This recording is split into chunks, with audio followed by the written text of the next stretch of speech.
Fox Sports. We are Baltimore. We are Detroit. Tigers baseball on Fox Sports Detroit is presented by Bell Tire.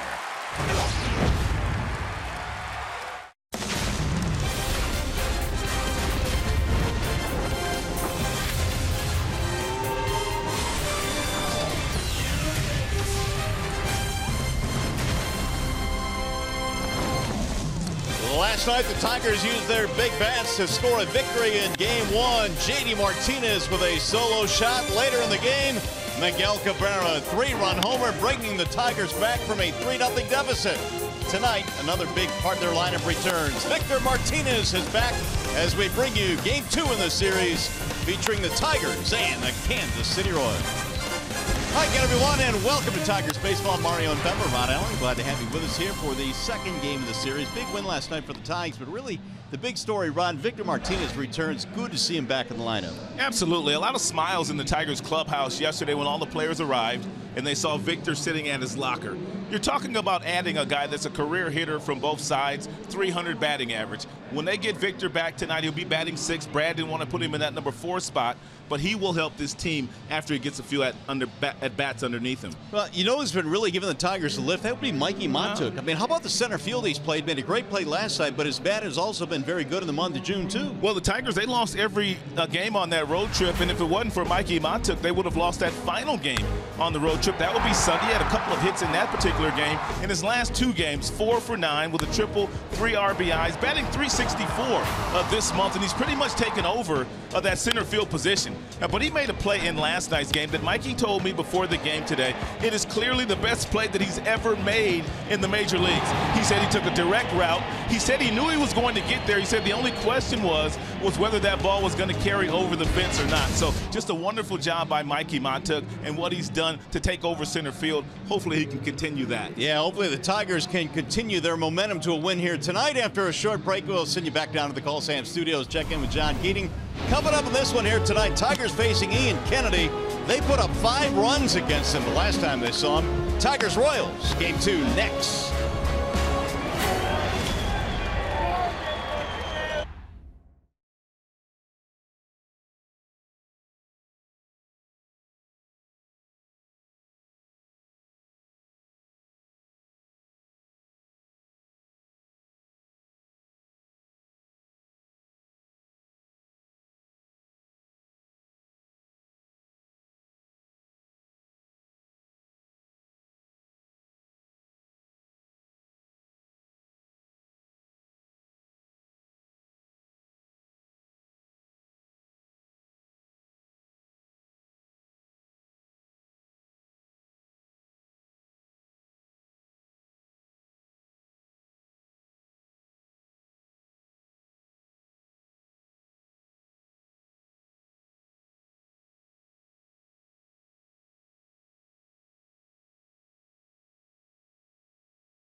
Daniel Norris faced the Royals and deserved a better fate. Didn't go as long as he would have wanted. 5 innings, 3 runs allowed, but he took a seat with a 6-3 lead. A lead that the bullpen eventually relinquished. The Tigers would go on to prevail by a 10-7 final. A quick pop back into the Call Sam studio. John Keating with you. Norris has gone at least 5 innings in his last 8 starts. He's won 2 of his last 3 starts overall. So he brings some karma into this one, and getting some run support would certainly help. And if the Tigers manage to hit 3 or more homers in tonight's game, you're invited to bring in a copy of the box score to participating Arby's location tomorrow and get a free small order of curly fries. Tigers baseball on Fox Sports Detroit is brought to you by Comerica Bank, a part of Detroit and the community since 1849. And by Chrysler. Test drive a Chrysler Pacifica at the Drive and Discover Pacifica event going on now.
For the Tigers tonight, he's presented by Family Heating, Cooling, and Electrical. And making his 14th start so far this year, and Daniel Norris looking to even his record at 5-5. He's got a 4.66 ERA. Now the thing with Daniel, just attack the strike zone. Lots of quality strikes early in the zone. If he does that, that will allow him to get to his off-speed pitches. Here is the lineup he'll face tonight, presented by the Metro Detroit Chevy dealers. It'll be Merrifield, Bonifacio, and Kane at the top. Hosmer, Perez, Moustakas in the middle, and a bottom 3 is Soler, Escobar, and Gordon. And we are ready for the first pitch. It is outside to Whit Merrifield. Merrifield started the game last night against Verlander with a double. It was his only hit in 5 at-bats last night, batting .281 on the season. The 1-0 pitch is a strike called right at the knees. I'm sure Whit Merrifield has been a real nice surprise for Ned Yost, the manager of the Kansas City Royals. He checks in at .281 with 6 homers and 29 RBI. Made a great play defensively last night as well. He sure did. High towering fly ball to left center field. That ball's hit pretty good. Upton is on the move. So is Matuk, and Mikey will haul it in. 1 gone. And Mikey Matuk, he's the center fielder with a smile for Upton. Get out of the way. I'm taking this one. I'm trying to rack up as many putouts as I can. Let's take a look at the Tigers' defensive alignment here tonight. You got Upton and Matuk in the outfield. That would be left and center. JD Martinez anchored in right. Castellanos, Iglesias, Kinsler, the big fellow Miguel Cabrera. They round out the infield, and Alex Avila is the catcher here tonight in game 2. Well, here is Jorge Bonifacio to stand in now. He had some nice at-bats last night against Verlander. Some lengthy at-bats, too. Had an RBI single in the 1st inning and also a base hit in the 7th. Before Verlander departed the scene. .254 for the rookie Bonifacio with 11 home runs this year. That'll miss inside. 2-0. Second consecutive batter that Daniel has fallen behind, and that's one of the things that Daniel just needs to do to take that next step. Strike 1. Once he's able to start to do that, he is really going to take off, in my opinion. Ball 3 high on Bonifacio. Well, it certainly will lead to quicker outs, and that's one of the things I'd like to see more of, Daniel getting deeper into ball games.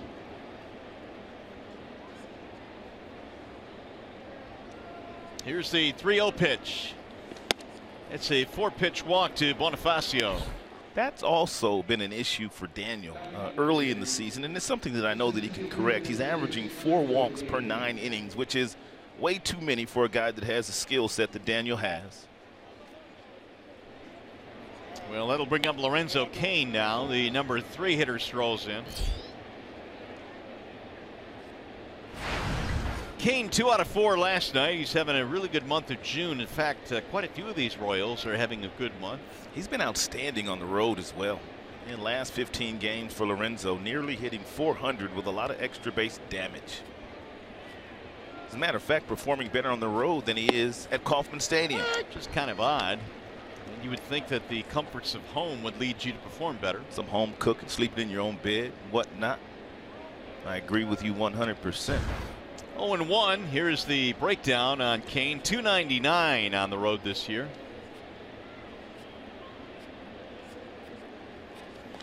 And he drives this one in the air to shallow left center field. It's going to be Upton, and he'll make the call and the catch. Cain retired. 2 away. The field conditions are presented by Ace Hardware and the Scotts Company. It is 74 at game time tonight. A little bit overcast. Hopefully no rain in the area. There doesn't appear to be any rain, but you can see the clouds cover over the stadium. Here's Eric Hosmer now with 2 outs. Hosmer, a solid season across the board. .306 is the leading vote getter among first basemen in the American League.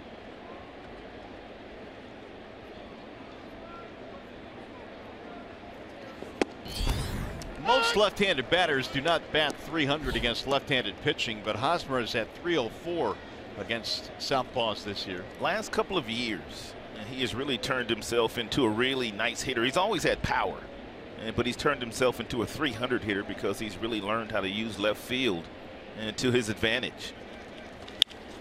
In the air to center, straight at Matuk. Mikey under it, and 3 fly ball outs surrounding a 1-out walk. We'll go to the bottom of the 1st.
take their swings, their first swings of the ball game. Here's their lineup presented by the Southeast Michigan Ford dealers. There's the leadoff man. It's Ian Kinsler. He'll get things started for the Tigers.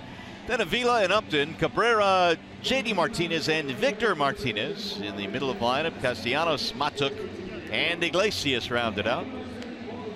Ian Kennedy tonight is presented by MGM Grand Detroit. And the Tigers have not been all that kind to Ian Kennedy in his career against them. They have some good numbers against him. A lot of the guys in the lineup have good numbers against him. He's got a fastball that tops out at 94. He also uses the slider and the curveball and the changeup about the same percentage of time when he's not using the fastball. So Kennedy will go to work against Ian Kinsler, who was 1 for 4 in the opener last night.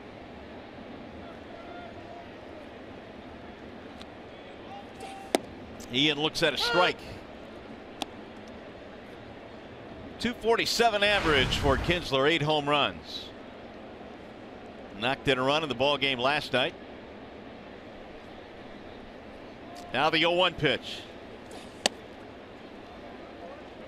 There was a time when Kennedy was a big-time winner back with the Diamondbacks in 2011. He won 21 ball games that year. And former #1 draft choice, Ian Kennedy.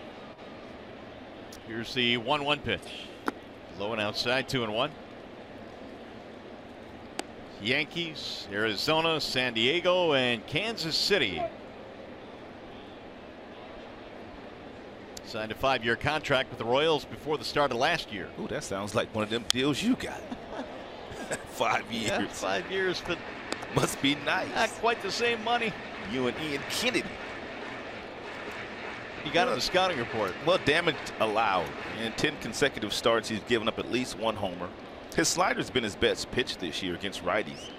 An .091 batting average when he's using that pitch. He uses the fastball 62% of the time, and when he's not using that particular pitch, he's using either the curve, the slider, or the change. And judging by the numbers against the slider, the right-handers are going to get a lot of sliders here tonight. 2-2 on Kinsler. Avila and then Upton to follow. Here in the Tigers first. Slap foul again. And a real nice at bat here by Tigers leadoff man to lead off the ball game against Ian Kennedy. Kinsler's got monster numbers against him. He's hit him very well in his big league career. Nearly 500.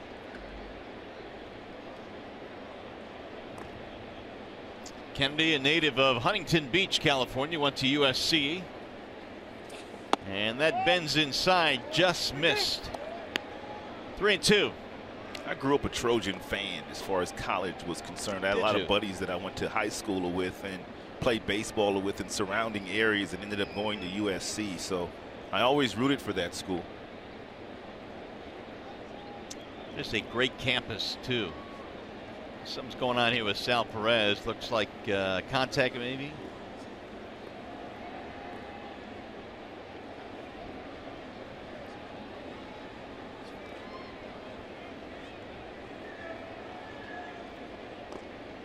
Trainer out to take a look, and Perez said he's all right.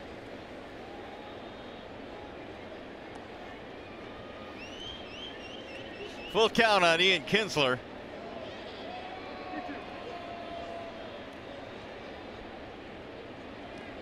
Royals fail to score in the top of the first. Tigers going for their 3rd consecutive win. Now the 3-2. Kinsler skies it toward right field. Coming to line is Bonifacio, still coming, and right up against the wall, 1 gone. Let's take a look at the Kansas City Royals starting defense. It is brought to you by Tim Hortons. Left or right in the outfield reads Gordon, Kane, Bonifacio. Gordon in left field's won a lot of Gold Gloves.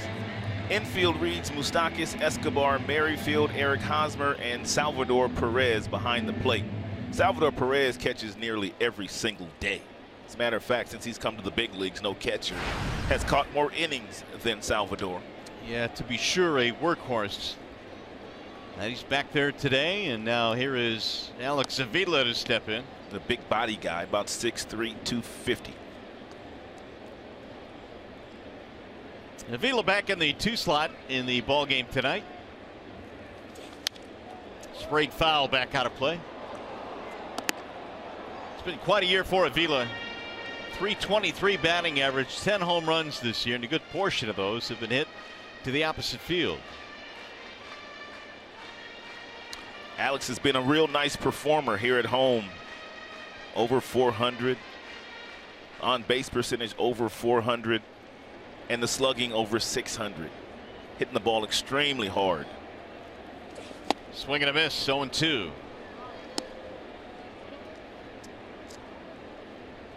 Coming into the season, James McCann was unquestionably the lead catcher here, and Avila was going to back him up, but Alex just kept performing.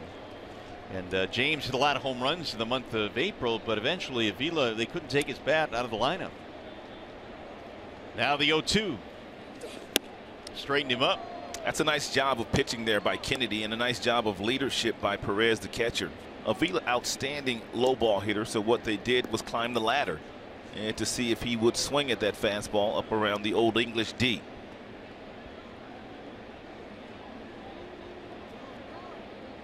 Infield playing to pull on Avila. And he takes another one high. Thought about it. 2-2.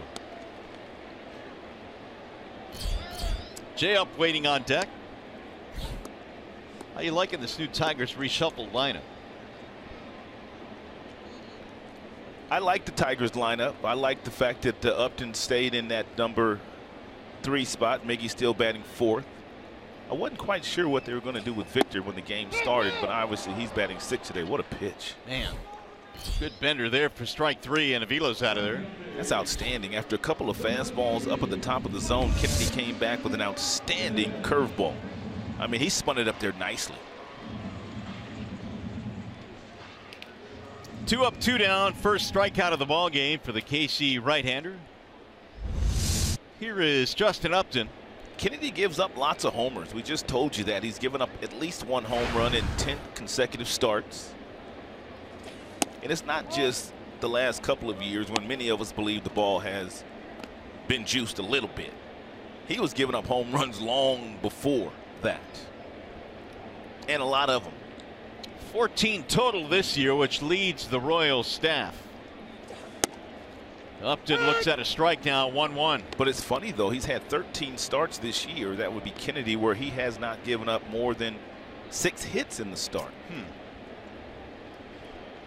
Well, he is also one of the guys that didn't go deep into games. I'd like to see him go much deeper. In fact, in his 13 starts, he's only gone into the 7th inning twice. Yeah, in his last start against Boston, 4 2/3, and he threw 89 pitches in that game. No decision for Kennedy.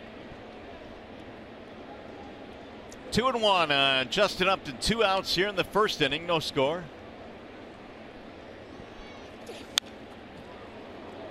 2-2 now, Justin. Kennedy missed some time with a left hamstring injury, and he went on the 10-day disabled list, but he did not go down to the minors on a rehab assignment. And many felt because he came back and it was a left hamstring, the landing foot, he kind of got himself in some bad habits, and he really hasn't recovered from spending that time on the DL. Swing and a miss, and he dusted Upton to end the inning. Couple of strikeouts for Ian Kennedy.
Mark, and stay tuned to Tigers Live. Following the game, we'll select the Fox Sports Detroit Tigers player of the game.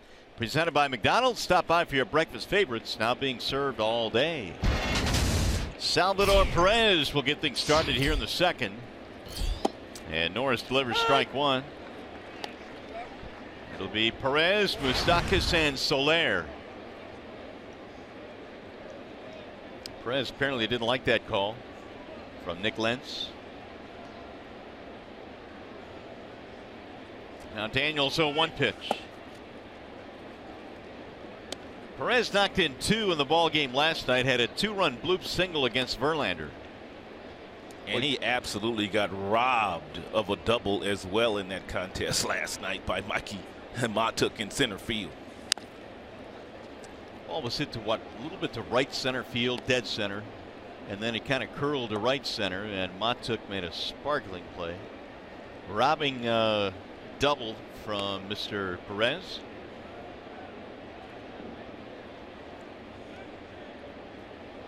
Here's the 1-2. Here's that catch from last night. It was a fastball up by Verlander at 96 miles an hour, and Perez jumped all over it. Mikey Matuk, he ran about 60 yards to run this ball down, and then he crashed into the wall and somehow was able to keep that ball in his glove. He got a huge hug from Justin Verlander before he walked in the dugout, and he also got a tip of the cap from Perez. That's why I like Perez. I'm fond of him. Down he goes via the strikeout. First of the ball game for Norris. Now we check in with Johnny Kane. Hey, look who we spotted here. Who you got? Not bad seats here. Danny DeKaiser Nice. played 3 years at Western Michigan. Obviously, it's university days. You said it's your first game of the season. What do you think? Yeah. So far, so good. I mean, I think a 2-game winning streak here for the Tigers. So hopefully they can pull this one out and put another, bigger winning streak together. I think you're part of this good luck charm. I feel good about it. I want to ask you about your time at Western. You played for Blash, Yep. Jeff Blash at Western. Is he any different now than he was when you had him in college? No, not much. I mean, he's had to adapt a little bit to kind of the pro game and like the schedule, stuff like that. But as far as his personality and stuff, it's all the same. And he's a great coach, and he's a great leader for us, and he makes guys better. So he hasn't changed much, no. You don't have a Jeff Blashill impression, do you? I don't, no. Good 200-foot player. Yeah, no, I don't have any of that. There's a few guys that, not me though. I don't have that. I'm not good at that. How's the off-season going for you, and how much you looking forward to getting it going again next year with the Wings? That's going good. Obviously just enjoying some time off right now, and been hitting the weight room and stuff, and gonna get back on the ice here pretty soon. So that's kind of my summer routine, and I'm excited to get back into the new stadium this year. So that's gonna be huge for us going in there, and we're looking to start the season off hopefully hot, and right out of the bat winning some games, stuff like that. So it should be a good year. I know we got a lot of good players who they're ready to play this year, and get a little redemption for last season. I know it's an exciting time for Detroit sports fans. A lot of people looking forward to the Wings' upcoming season. I know you're a Detroit guy. You're a big Tigers fan.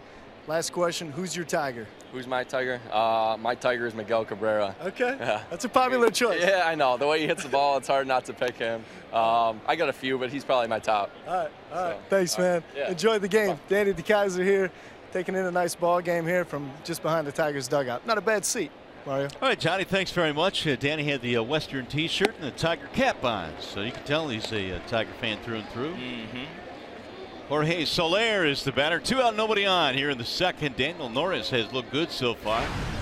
And all of the outs, except for one strikeout, have been in the air. So he's got them popping up. Oh, man, he threw it by him. Strike 3, down he goes. Ooh, I see you, Daniel. A couple of strikeouts for Daniel Norris.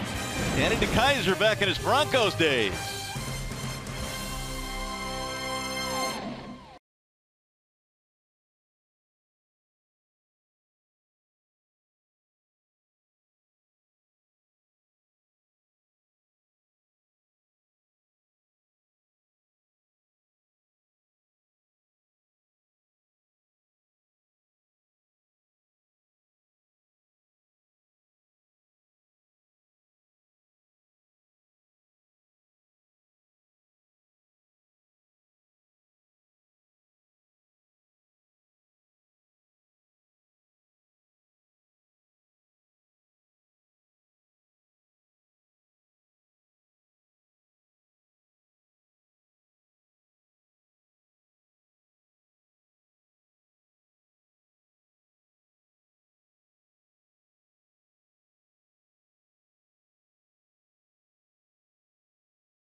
Days are back Tuesday, July 25th. Purchase your tickets at tigers.com/EMU.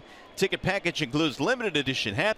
Don't miss Eastern Michigan University Day with the Tigers. Get your tickets now. EMU coming up. Here is Miguel Cabrera to lead things off, and it's a strike on the outer edge. It was good to see the big fella hit a home run in last night's contest. 3-run shot the opposite way. The 6th home run Miguel has hit to right field this year. 6 of the 9.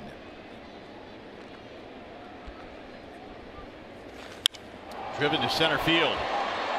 Kane is on the run, and he'll track it down. That ball hit right on the button by Miguel Cabrera, but Kane with those long galloping strides in the outfield able to run it down. It's a pretty good swing by Miguel. It's a fastball. He clears the hips out of the way and barrels it up, but Kane runs it down in center field. Kane wears number 6, another really famous center fielder, outstanding defender. A fast defender was Willie Wilson, who wore that number for Kansas City back in the day when Hal McRae was playing, and George Brett and Buddy Biancalana. What was his name? Buddy Biancalana. He's one of the last names I would have picked out of that crew. Yeah, he's on that squad now.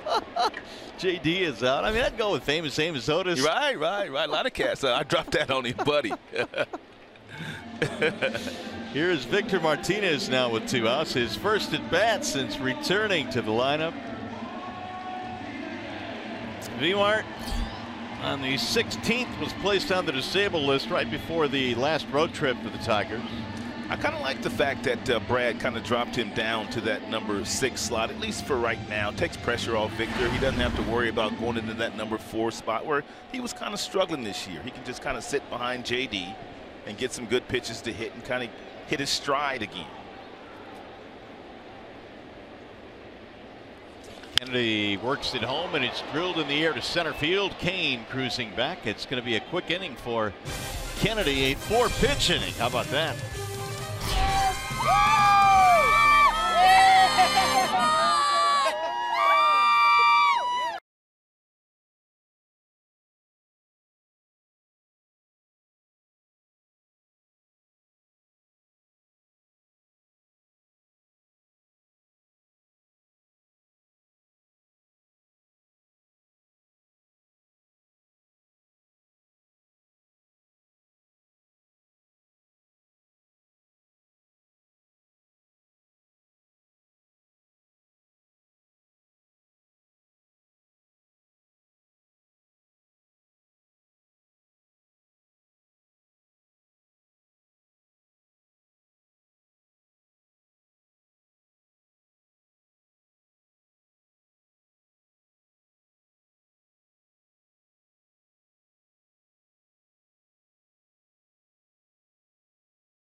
The game, the last time these two teams hooked up, it was on May 29th. Norris had a wicked slide piece to the right-handed batters. As a matter of fact, Avila told me before the game it was the best slider he's had all year. He was burying that slider at the back foot of a lot of the right-handers, and they were swinging right over the top of it. Escobar, the batter for the Royals. Ground ball, fair ball inside the bag at third. Going to go down the line. Escobar has extra bases. Upton will hold up the throw. He thought about firing it in there.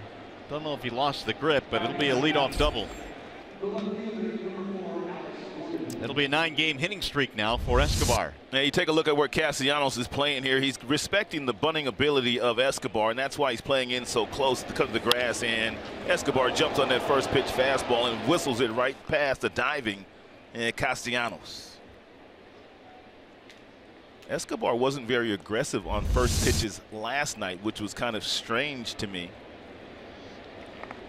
7 for 13 against Norris now in his career. Ooh, is that good? That would rate is above good. Here is Alex Gordon.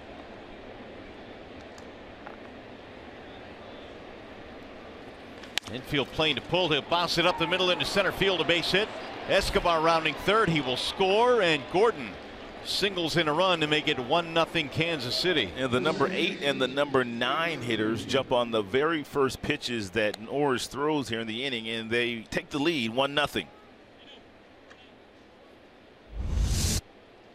It's another fastball. It's up in the strike zone. It's right down the middle, and Alex Gordon gets on top of it, but right past Ian Kinsler.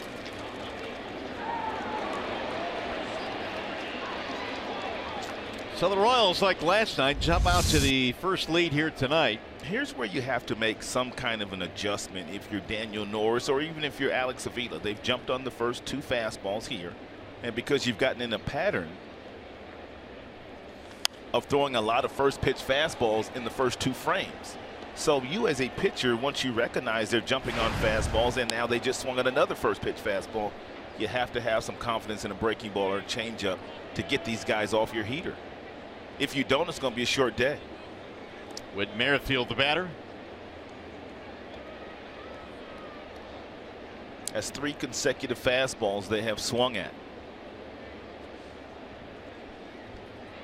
Merrifield fly to center field in his first at bat. Good. Swing and a miss. Go. There you go.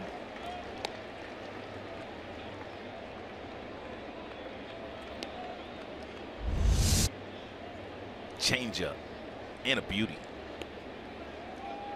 That'll get him off the fastball, partner. Escobar and Gordon wasted little time. And now we'll see if he can take care of Merrifield here. Got him down 0-2. Inside, 1 ball, 2 strikes. He can go a couple different ways. There's that slider that he used so brilliantly in his last outing against Kansas City that Merrifield just took there for ball 1. He can climb the ladder to see if he can get him to swing and miss with a good fastball upstairs, or try that slider one more time.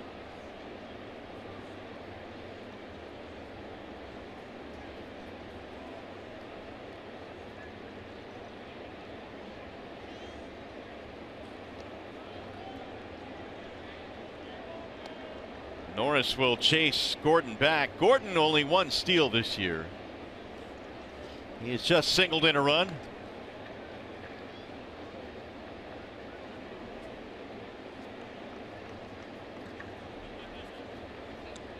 Gordon used to be a guy that would steal 10 or more in a season. Little chopper back up the middle. Here comes Kinsler, tags the bag 1 and a double play.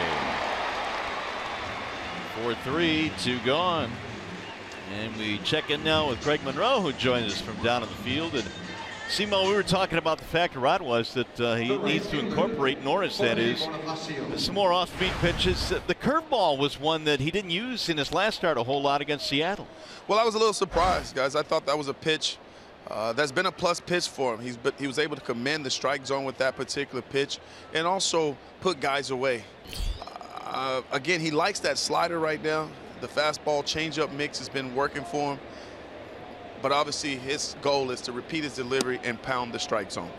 Nice conversation I had today with Avila, and I was asking him why did Daniel not use his curveball more in his last outing against Seattle. He said, well, he wasn't getting ahead enough, and the game was a close game, so we went with the pitch that was working, and that was the fastball changeup mix. He did not have the good slider that day. He did not have the good curveball that day. So Avila said sometimes just to survive during the course of the game, you might have to throw a heavy dose of fastballs. Bonifacio pops it up into shallow right field. Martinez under it. And that'll end the inning. They get a run on 2 hits, nobody left.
Bottom of the third in the Tigers July Digital Ballpark Pass is your ticket to every home game in July. One pass every game, only $69.99. All tickets will be delivered to your mobile device. Buy yours today at tigers.com/pass. Take advantage of that. It's a good deal. Well, the Tigers now down by a run. Kennedy back to work. And he'll deliver strike one to Castellanos. Yeah, there was a time where Kennedy had a mid-90s fastball, 95, 96. He does not get to that level very often. Most of his heaters these days anywhere from 90 to 93, but he's always had real good command.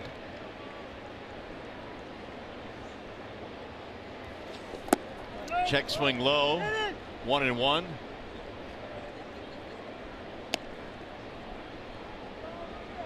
And good call by Nick Lentz, first base umpire. Nicholas didn't go too far.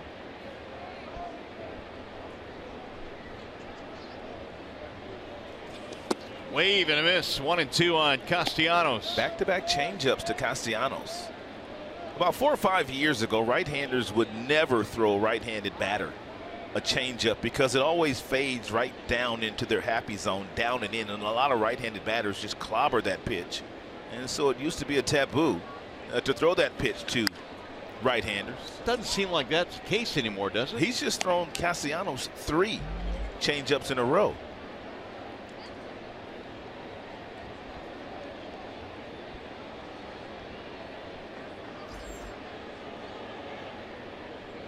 One ball, 2 strikes. You know, guys, we were talking last half inning about when a pitcher doesn't have a certain pitch, like Norris in his last start, no curveball. Simo, were there times when you could tell a pitcher just didn't have one pitch and you basically could just eliminate it? Well, that's the goal. That's the goal every time you go in the batter's box. Once you recognize what the pitcher's trying to do to you, and especially if they don't have that one particular pitch, I can eliminate that pitch and then hopefully get a pitch, a fastball that I'm very comfortable swinging at. And if he doesn't have that breaking ball, yeah, you put it in the back of your mind. And what I'd like to do, Mario, is I would split the plate. If I knew I was going to get a heavy dose of fastballs, I would pick a side and I would be aggressive to that pitch. Oh, Nick waiting on a 2-2 offering. Pulled through, a base hit.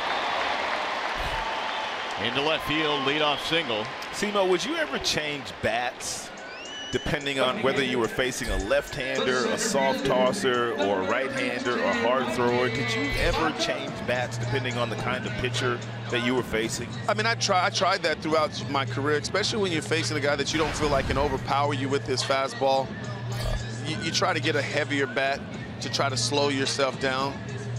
And they also tell me that the ball jumps off a 33-ounce bat, 34, which that was way too big for me, right? I used a 31 and a half, and as the season went into like August, you know, the dog days of August, you get tired. I would use a 31-ounce bat. And meanwhile, that was a real good at bat by Castellanos. Well, Kennedy threw him way too many changeups. I mean, he saw 4 changeups in that particular bat, and that was the base hit on an 85-mile-per-hour changeup. But with Nick approach, Rod, when you look at his approach and how he tries to stay through the middle and the right center, he puts himself in a real good hitting position and stays square long enough to be able to drive changeups and breaking balls to the pull side. So it was a great piece of hitting by Nick Castellanos. Nicholas Castellanos. Get it right? Yes. Here's the 1-0 pitch. Driven in the air toward left center field. That ball hit pretty good. Kane is on the move. Man, he just glides, doesn't he? You know, he reminds me of Devon White, when Devon White used to patrol center field for the Angels, the Marlins, and the Toronto Blue Jays. I mean, he just takes off for it, and it's almost like he's playing with the baseball, just gliding after it. And he started in right center field. He made that look real easy, Ross. Didn't he, though? He really did. I got a lot of ground out there. I got a question for both of you guys. Only because he's in the building tonight. That would be Salvador Perez. If you were starting a team tomorrow and you could take one catcher, would it be him or would it be Buster Posey? Oof, that's a good question. I'd take both of them if I could. Wait right on that fence. I'm riding the fence. I got to go Perez. I mean, Buster Posey's a great player. He is. I think Sal's a little bit younger. He's proven that he's very durable. He's got a really infectious personality in their clubhouse. He just seems to be the total package. His energy and the way that the league kind of loves him. He's also one of the leading vote getters at the All-Star game every year. I would go him too, but man, that's a tough choice. How about you, C? No, I'm going to go with Salvador Perez too. You guys hit it right on the nail on the head, really. When you talk about 3 years difference, he's a lot younger, and he's shown that, man, his personality inside a clubhouse, his affection, and the way he plays the game, the right way, and you can tell that he makes guys around him better, and that's what you want. That's what I want on my team. Somebody that makes the guys around them better. Here's the 1-1. Iglesias pops it up foul out of play. You always have to be aware of this cat. Check out this dude, man. I mean, he just throws the baseball fearlessly to all the bases, and if you slip on him, he'll pick you off at every single bag. He's a fearless thrower. He just grabs the baseball. Every time you're on the base pass, you have to be aware of Salvador Perez and the fact that he's got a lethal gun. He needs a license to carry it, really. Now the 1-2. And he got him. Strike three. Iglesias knew it. He will head back to the bench. What about Kennedy, guys? He's looked pretty good so far for them. Yeah, he looks real good.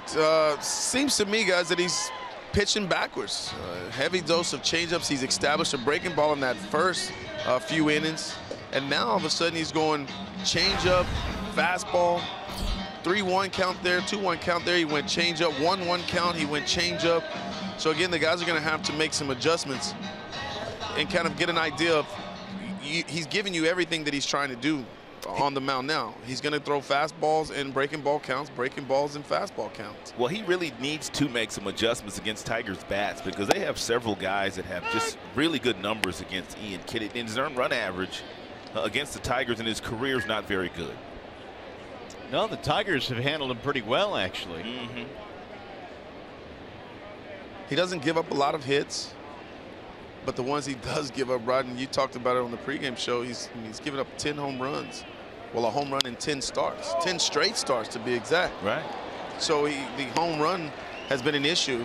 So what that tells me, Rod, is he makes mistakes over the heart of the plate. You just have to be in a good hitting position and take that short swing and capitalize off of it. That's a great point. A .466 earned run average in his career against Detroit bats in 7 prior starts, with 4 losses.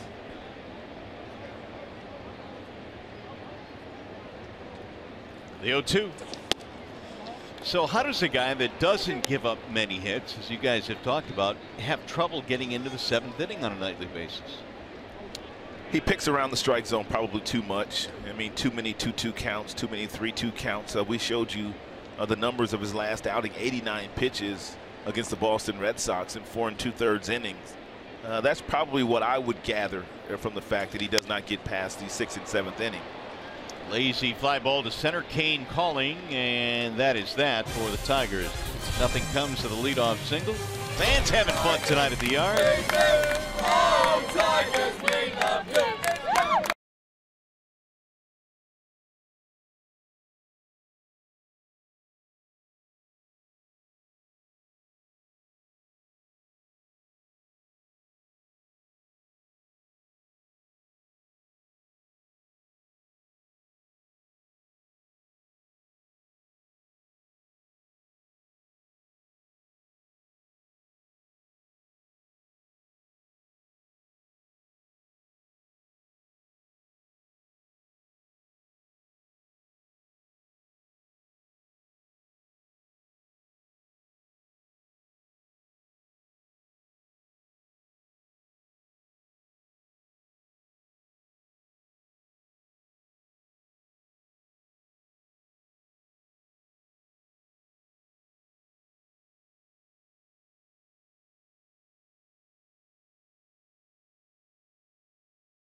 Go to the 4th inning, and just a reminder as you enjoy a cold one to look forward to Miller Time later in tonight's game. Brought to you by Miller Lite. Here come the Royals now in the 4th inning. It'll be Lorenzo Cain, Eric Hosmer, Salvador Perez. 3, 4, and 5 in the Royals lineup. Norris gave up a couple of hits and a run in the 3rd. First one is in there for a strike, 0-1. Cain flied to left field his only time up, 0 for 1. And Daniel Norris doing an outstanding job so far with his first pitch strikes. He is 8 of 12. Slice to the second baseman. Kinsler gobbles it up. Cain is out, 1 gone. And that makes Daniel's life a lot easier when he's able to get ahead, because he can use the off-speed pitches to get some easy contact. That'll bring up Eric Hosmer, and it brings us to the Bernstein advantage. Hosmer career against Norris now 1 for 14. Many left-handers don't bother Hosmer, but apparently Daniel Norris is one that does. He's hitting over 300 this season against lefties. Got him to fly out to center field in his first at bat. Yeah, he threw him a breaking ball, and Eric was out on his front foot. Didn't hit it very hard. And little Peeps having some fun. Looked like a couple of them had to visit the Tooth Fairy too. A little bit outside, 1 ball and 1 strike on Hosmer. Actually, I think the Tooth Fairy visited them. That's usually how it goes. Right. I don't think you can actually call up the Tooth Fairy and say, hey, I got a couple snaggletooths. I need some cash. Ooh, up and in. Now, were you guys cheap dads, or did you put a lot of loot underneath the pillows when the teeth would fall out? Well, now, first of all, we have to say that the Tooth Fairy is legit and real. Okay, I forgot. So, you know, I don't know what your question is all about here, Rod. Put about $10 under the Okay, just disregard that question and just answer the question. First of all, Tooth Fairy's legit. Well, how much money would the Tooth Fairy leave under your kids' pillows? When the Tooth Fairy visited, probably $1 a tooth, I think, was the going rate at the time for the Tooth Fairy. I would probably go 5. 5. Well, Yeah, Simo the got Tooth them Fairy deep would leave pockets. He got that big league money, man. Oh, I forgot, it's not Simo, it's a Tooth Fairy. That's right. You guys are a mess. Hey, you brought it up. 3-2 the count on Eric Hosmer. Perez will be next. Oh, a 10 spot there. Hello. He's a generous Tooth Fairy. Trying to pull him out every day. Good play by Kinsler, but his throw pulled him off the bag, and Hosmer is safe. The catcher, Salvador Perez. It'll bring up Salvador Perez. It'll be a base hit. And Ian Kinsler backhands that ball, gets around it, but Hosmer, pretty good speed. And for first base. Gets out the box too, Rod. Gets out the box quick. Gets out the box fast. Runs well. Kinsler tried to get around that baseball, but wasn't able to. And then he had to backhand it and off-balance throw. Took Miggy off the base. And Daniel looking for a ground ball here off the bat of Perez for a double play. It'll bounce in 1-0. Take a look at Hosmer here. He's sniffing, Rod. He's sniffing. Yeah, he did. He's sniffing that knock and gets down the line nice. You know, that also helped him was a breaking ball, too. He's a little out in front of it, so he's already starting to run down that line when he made contact. Were you the same way when you play? You hit a little dribbler, you sniffing that base hit, you would run hard, right? Especially when I was in one of those 0 for 10s, Exactly. 0 for 15 kind of slumps. That'll dive low, 2-0. Then you pop one up and you barely run down there, right? Yeah. You're frustrated. The middle of their lineup, Cain, Hosmer, and Perez, they have combined to hit into 32 double plays this year. Wow. 32. And right now, Norris could use a ground ball here to make it 33. Here's the 2-0. Way high. 3 balls, no strikes. Perez struck out in the second. I like this visit right here by Avila. And he gets himself into a 2-0 count against Perez, and he doesn't throw a competitive pitch. It's the pitch that he's not going to swing at. You got to be a little bit closer to the strike zone. It's almost like as soon as he let that ball go, it was going to be a ball. How much of these mound visits by catchers do you think are because of a feel that the catcher has, they need to go out there and slow it down, or something mechanical that is spotted? I think it's more of a split. feel. I think it's split. Sometimes it's the feel. Sometimes they can see something mechanical guys not doing. The 3-0. Driven deep to left center field, way back. Matuk looks up, and that ball is gone. Way out of here. Salvador Perez with a 2-run homer. Ooh, that was an absolute bomb. That was out there by the K-line statue. You're not kidding, man. That's number 16 for Perez.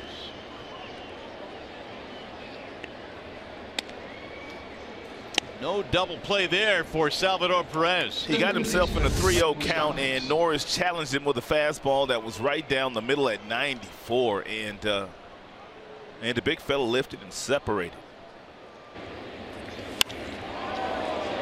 Guys, that also takes a lot of discipline there.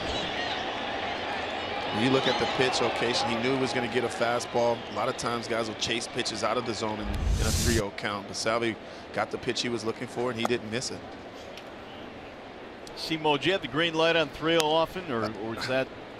I did, Mario, but to be honest with you, I didn't like the 3-0. No? I figured if I was going to get a 3-0 fastball, then I was going to get a 3-1 fastball. I felt like I'd worked too hard to get to 3-0, and a walk is, at the moment, depending on the game, could be just as good as a hit.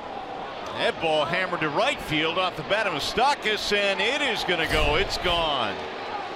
Back-to-back home runs for the Royals, and for Moustakas, his 20th of the year.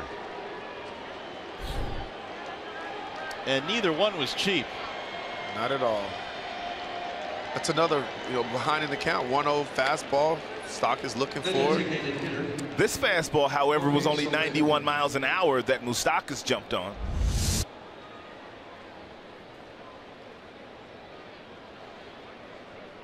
On the inner third of home plate as well, left-handers love the ball in. A couple of real good swings put on the baseball by Moustakas and Perez. Moustakas having a huge year, and it just got a little bit bigger as the Royals dugout celebrates back-to-back homers. Daniel had pretty much controlled the home run ball, only one in his last 3 starts. That'll bring up Soler now. It's a 4-0 KC lead. And pretty much all the hits that Daniel has given up in the game have come on his fastball.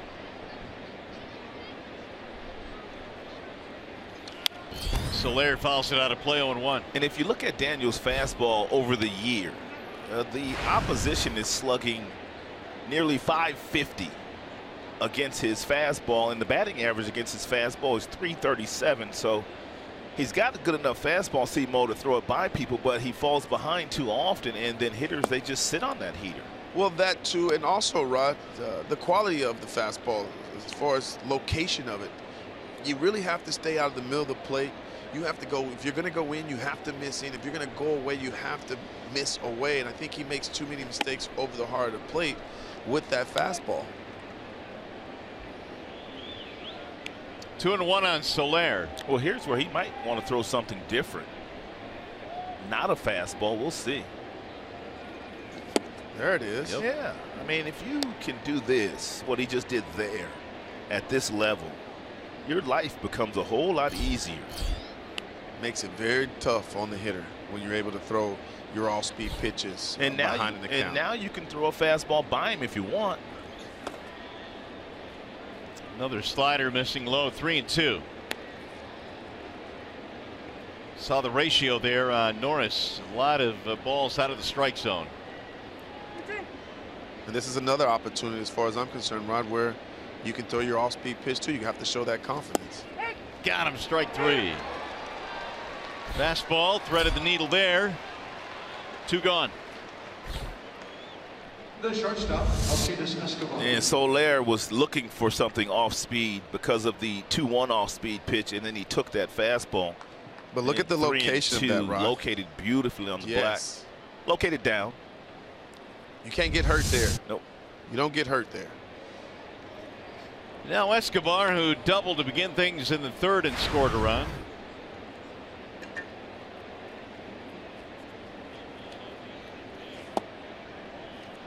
Escobar is extending his hitting streak to 9 straight with his 2-bagger in the third.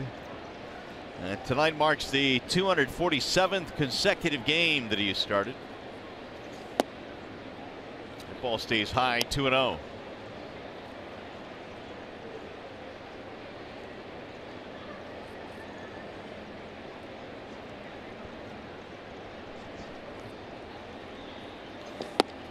Got to imagine it's got to be just as difficult mentally to play that many games consecutively as it is physically.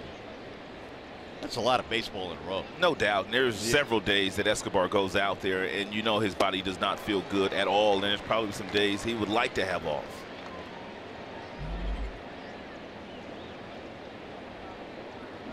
2-2 now on Alcides Escobar. Free agent of the offseason for the Royals. Sliced foul out of play.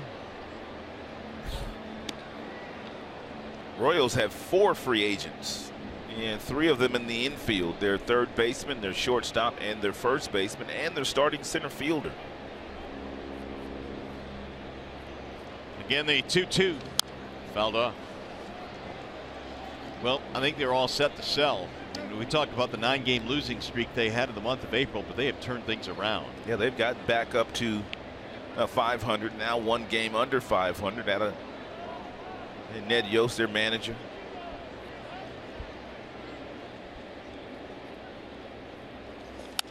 Slice to right field, and Miguel can't handle it, just off his glove. That'll be an infield hit for Escobar. And we'll check in now with Johnny Kane. Yeah, listen, guys, you know, I was talking to Alex Gordon. He said, you know, we all understand that. We all knew back in spring training, we talked about the fact there could be some changes, but the only way they can handle it the best way they can is go out and win games, and that's going to solve everything. So as long as we keep doing that, he thinks everything is going to work itself out.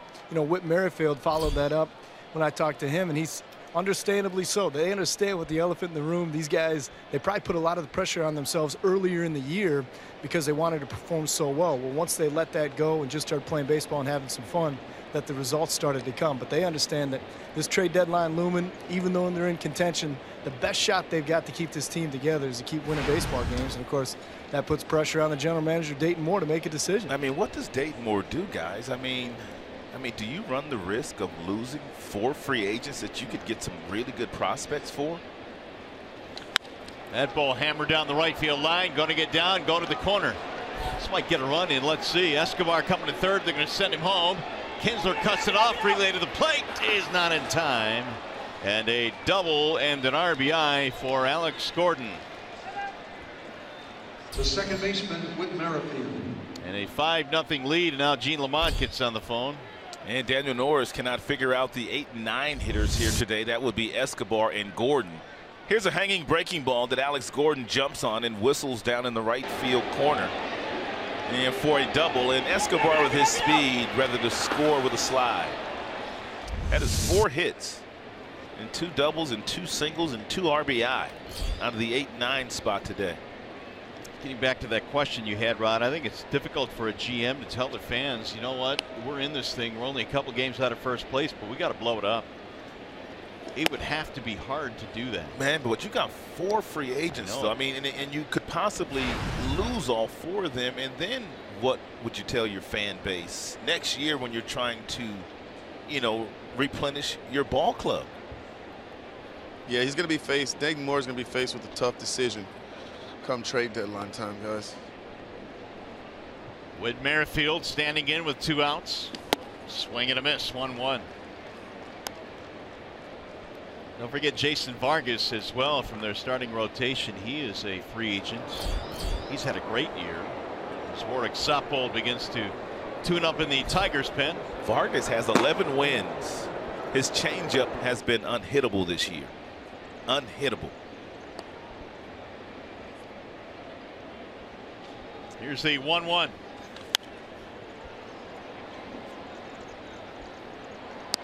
Norris was cruising through 2 innings, and then they got a run against him in the 3rd, and now they've added 4 more here in the 4th. Daniel up to 63 pitches.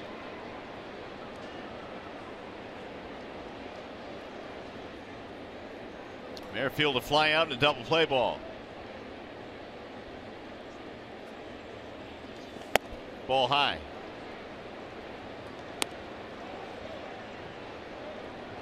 Two and 2 on Witt.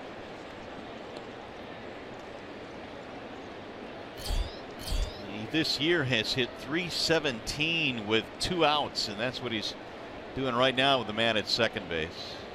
He's a nice baseball player. Can play every position on the field. Shattered bat rolled toward first base. Cabrera's on the charge. Did he make the tag? No. Now Gordon trying to get back to third, and he will.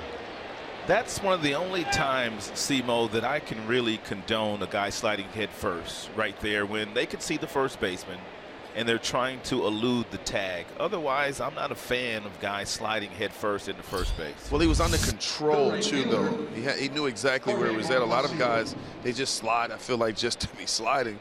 But he knew exactly where he was at and what he needed to do to elude that tag. And I mean, he does an outstanding job of it. What an effort by Miguel Cabrera.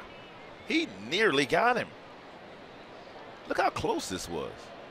Dan Iasonia said he missed, and here comes Brad. That's going to be it. Yeah, Cabrera with an outstanding play. And Norris had to leap over the runner.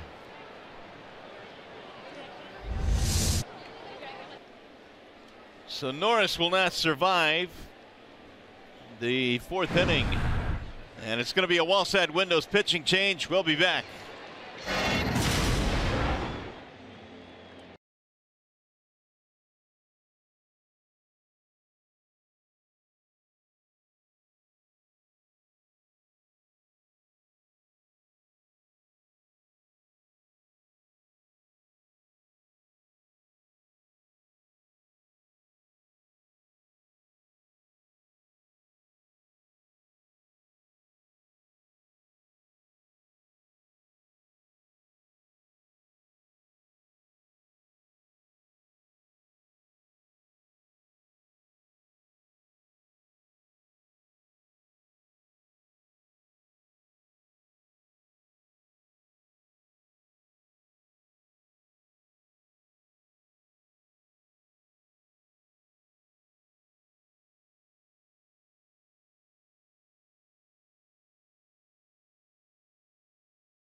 Batting here in the 4th inning, we remind you the Detroit Tigers Liney Fridays Party Pack is available for all Friday home games.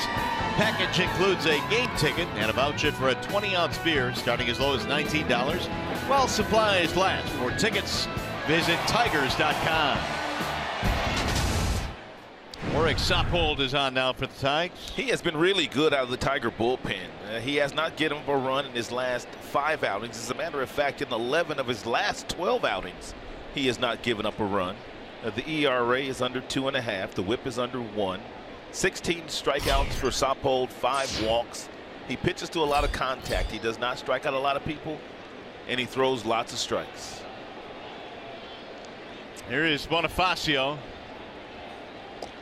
Quick throw, and he just got back in there.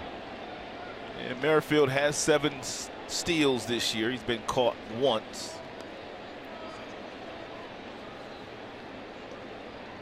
Avila this year is at 40% in throwing out runners. Avila's just having an all-star season, isn't he? He is for sure, offensively, with the bat, everything. Throwing.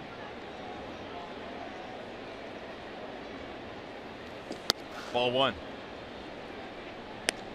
Soppold in his second stint with the Tigers.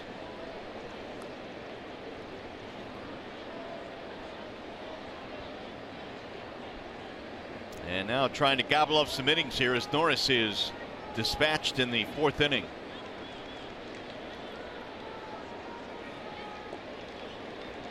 And had to pick that one. And Soppold was starting down the minors, so he can give you some innings. Although he hasn't been stretched out very far since he's been here lately. Guys, I always find that interesting. Soppold picks over, the ball hits the ground. Bonifacio in the batter's box. He wants the umpire check the ball, change the ball. I just find that amusing where guys really think, you know, this scuff on the baseball is going to do some different kind of movement. Meanwhile, you can pound a ball a couple of times into the infield dirt, have it thrown all the way across the diamond, and that ball stays in play. Right. What's the difference? I don't know. See, man, what you got on Merrifield's oven mitt over at first base? It seems like it's a little large to me. Yeah, it a little also bit. seems like you're cheating because that will get to the bag before your hand will get to the bag, and it's like it doesn't seem like it would be fair. It doesn't seem like a fair, but I mean that's what the guys use. We've also seen Rajay Davis with the Cleveland. Yeah, but Rajay's was a little tighter though. That was a long one. I mean, he's just trying to get the edge, right? You know, I never really thought of that angle, Rod, but I guess he could beat a throw by milliseconds. Look at how long it is. I mean, if that long. thing gets to the bag, I mean, he could be, you know, it's long. They can start adding extensions to those things that go up 5 or 6 feet. There's a ball outside, 2-1 on Bonifacio. Well, if I'm a base stealer, I mean, I want one too. Seems like I can steal some more bases if I can get there a little quicker. Well, Mike Trout says he's not going to wear one of those. Is he going to steal slide head first? That's what he said. Oh my goodness. And he said, I'm still going to do it. And he's on the DL because of that. And boy, was he off to a great start. I mean, he's been incredible since he came to the movies, as Rod would say, the movies. The show. The show. 2-2 on Bonifacio. Royals hit back-to-back homers in this inning. Perez and Moustakas, then a 2-out double by Gordon plated a run. 3 infield hits for the Royals has really helped out their cause in this inning.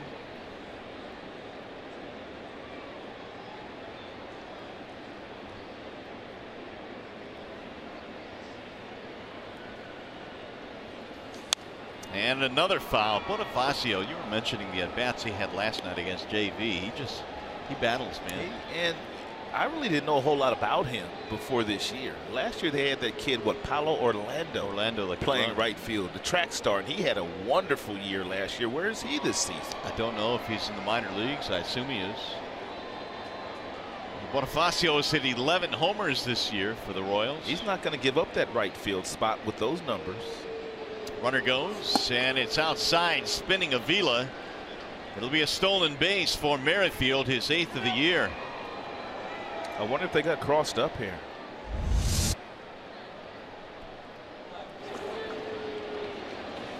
See, that's just cheap.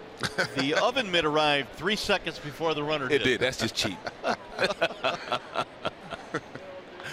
That's a nice job by Alex. He was calling for that fastball in and somehow able to still get out and make a play.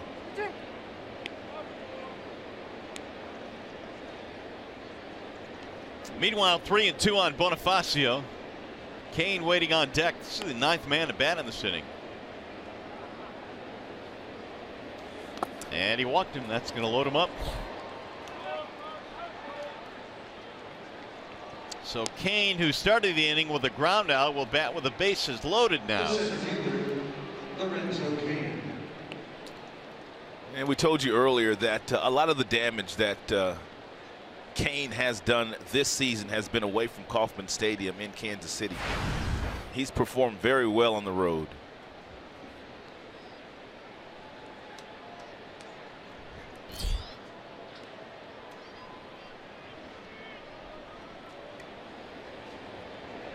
Kane is 0 for 2, fly out to go with his ground out.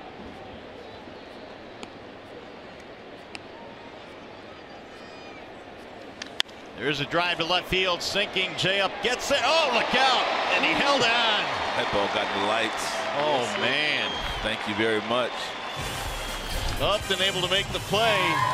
Western Michigan Bronco fans enjoying their night tonight.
Here are Chevrolet's most dependable players, and we'll focus on Alex Avila and JD Martinez, who are among the best in hard hit rate, exit velocity, and percentage of balls taken.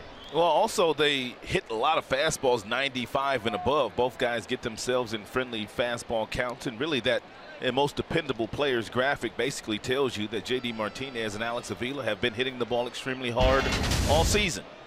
And it'll be Avila to get things started here against Ian Kennedy, who has struck out 3 and has allowed just 1 hit so far in the game. And Avila looks at a strike 0-1. Ian Kennedy had a lengthy sit down while his team scored a 5 spot in the top half of the 4th inning. Let's hope. And by him sitting down so much, it might affect him. And Tigers got to chip away. They can't try to get them all back at once. Now the 0-1. Looked pretty good, but it missed the corner. The count now 1-1 on Avila. Alex struck out his first at bat. It'll be Upton to follow, and then Cabrera. Avila's homered a couple of times in his career against Ian Kennedy. One of those this year.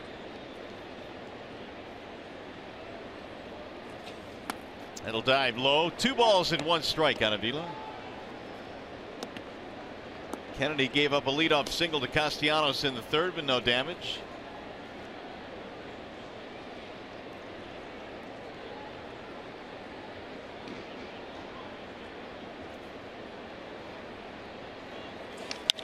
Fly ball in the air toward left field. Hit deep, going back. Gordon to the track, to the wall, and gone. Look out, Alexander. What a year for Avila. He goes the other way again and homers to get the Tigers on the board. Homer number 11 for Alex Avila.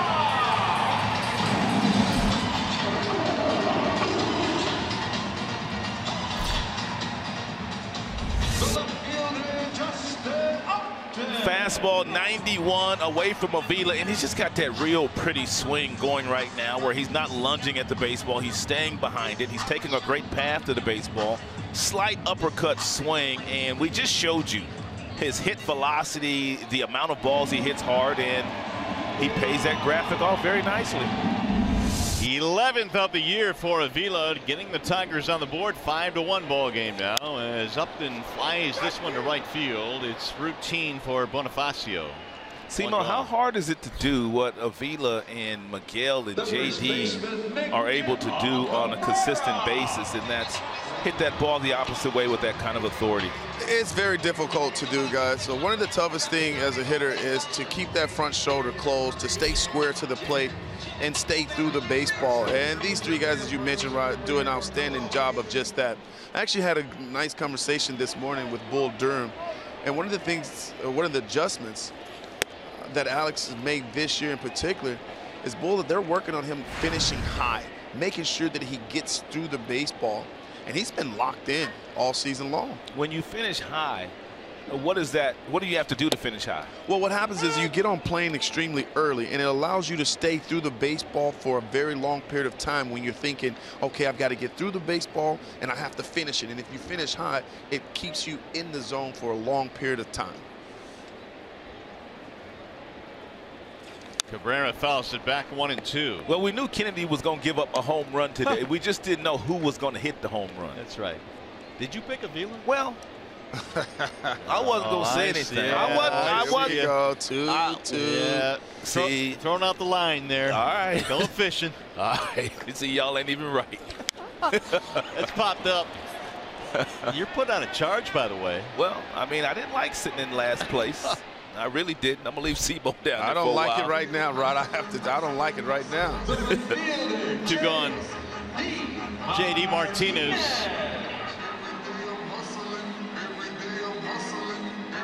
Martinez is 0 for 1 with a ground ball. I got a question for you, Simo. A lot of Tigers today have flown out and not necessarily hitting the ball extremely hard. Some lazy pop-ups. I mean, because Kennedy gives up lots of home runs, are some guys maybe thinking to do that today? I don't think so. I think what we're seeing when we watch the Tigers, especially being a right-hand heavy lineup, these guys are trying to hit the ball in the gaps, and so at times their swings can get big, but I encourage them to continue to take shorter swings, because if you're strong and you make good contact in that, and you're in that good power position, the ball's going to jump off your bat naturally. JD down in the count 0-2. Ground out his first time up.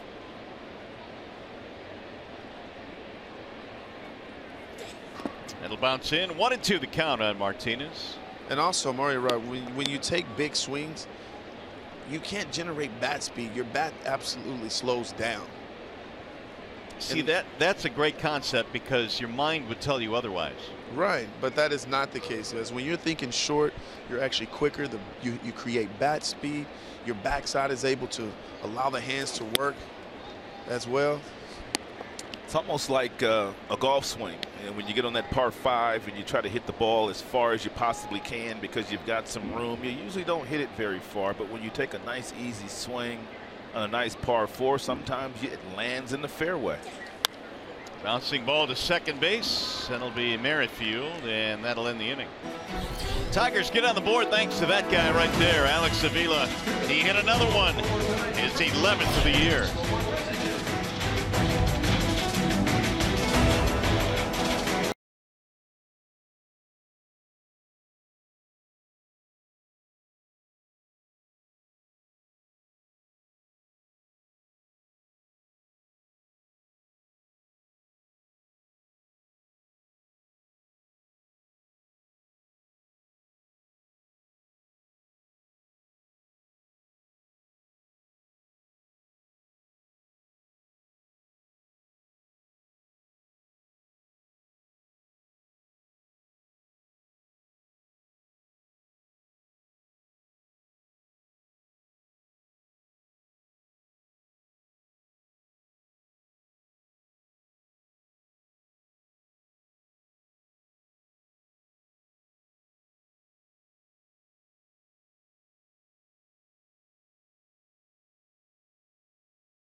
Top of the fifth inning, and tonight's game is on AFN, the American Forces Network, now in its 75th year of broadcasting to American military personnel overseas in more than 170 countries and naval ships at sea. Welcome to those watching, and thank you for your service.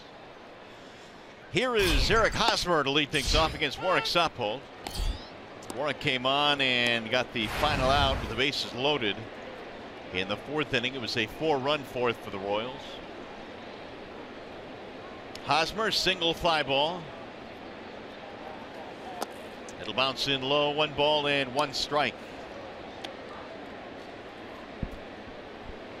If you guys had to pick one Royal right now, and we talked about their free agents, the 4 big guys offensively, and Hosmer, Moustakas, Kane, Escobar. Here's the 1-1. Slice toward left field. Jay up on the run. He'll get there. 1 gone. Which one do you think the Royals would prefer to keep? Ooh. I'm going to with Eric Hosmer, guys. Yeah, I think he's a better all-around player. I mean, they're both good. But I think Eric Hosmer, his leadership. I believe Hosmer as well, but what Moustakas is doing this year, I mean, you cannot frown on it. And Moustakas, when they come up through the minor leagues, he was supposed to be the guy. It wasn't Hosmer that was supposed to be the guy. It was Moustakas who was supposed to be the best player, and he's already got 20 big flies, and he might just be coming into his own right now. Hammer to left field. Upton will make the play. Another hard hit ball, but straight at him. I don't know why that boy Salvador Perez wants to hit the ball so hard against us all the time. Well, he's doing it. He's still got Miggy's bat, too, guys. Does he really? Yes. I mean, that should be against the law. I mean, he shouldn't be able to use Miggy's bat against Miggy and his team. That's why I love him, man. He just has fun. Well, he hit a 2-run homer back in the fourth and hit another bullet. What you got on the hairdo, see? I don't know about the blonde tip. I don't know about that, Rod. You got some racing stripes going through there, too. Some parts. Got a lot going on. Moustakas flares this one to left. Upton coming over, but out of room. But his hairdo, it fits his personality. Is that called like a fro hawk? I think that's what it's called. When you don't have hair, you don't even worry about names of haircuts. Did you just say fro hawk? Yeah. He's got nothing. 1 ball, 1 strike. They holding on. Aren't we all? There you go. There you go. Popped up. That's going to be an easy inning for Soppold. Needed that. Jay up is under this one as well. 3 fly balls to left field. 7-pitch inning. Tigers baseball presented by Bell Tire.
Washington, the Nationals were running wild. They stole 7 bases in the ball game. Turner stole 4 bases. As a matter of fact, he tied a Expos franchise record set by Tim Raines, who's going into the Hall of Fame this year. And Miguel Montero was the Cubs catcher who, well, his percentage took a beating with 7 steals last night. Oh my goodness, 7 steals? And Montero had some choice words after the game as well, as Vimart leads it off, and he looks at a strike on a check swing, 0-1. And Victor, in his first time up today, flew out to center field. How in the world do you give up 7 stolen bases? That was a game that Jake Arrieta started. Right. And, well, Montero had some words that we'll get to in a moment here after that game, pretty much blaming Jake Arrieta, saying, look, man, I can't throw guys out if you don't give me the ball in time. He said that publicly? Right, yeah. you can't do that. Oh, my goodness. Yeah, the quotes are pretty good coming up. He must have got his walking papers. He did. He did. I mean, when the team ain't going all that well and the Cubbies ain't been going all that well, you can't be popping off like that. The 0-2. And it'll bounce in and away. 1 ball, 2 strikes. And here's our big money encounter.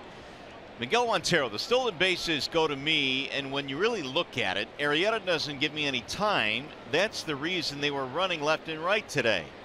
Well, Rizzo kind of backed his teammate, saying he can't point fingers like that, be a selfish player. And Montero was given his, as you mentioned, Rod, his walking papers today. Well, they have 2 catchers. They have a young catcher by the name of Contreras, who has no problem throwing out base runners in the National League.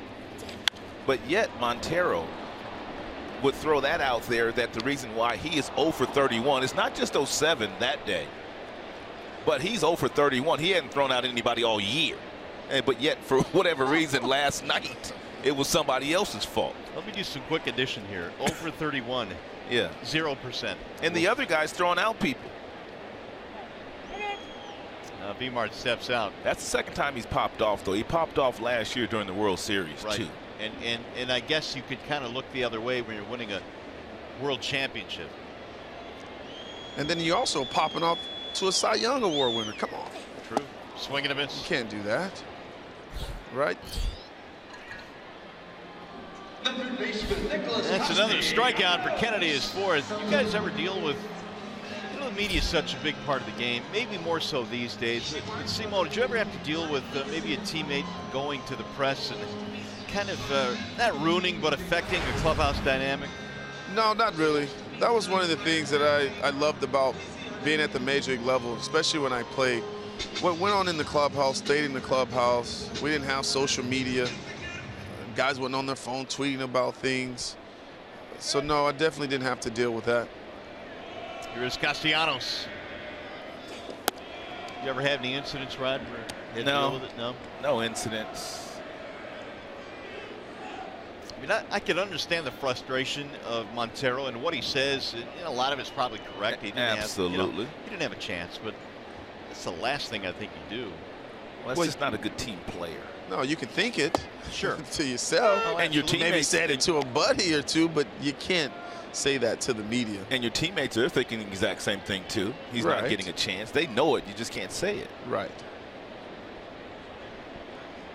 Nick had a single back in the 3rd.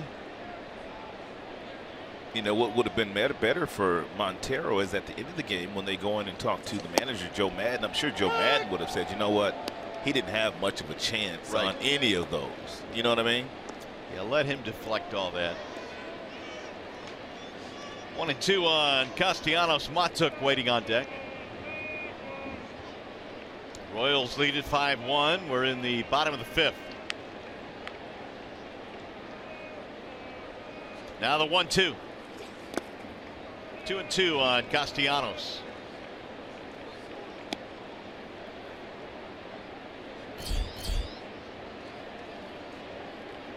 Nicholas now a -4 game hitting streak.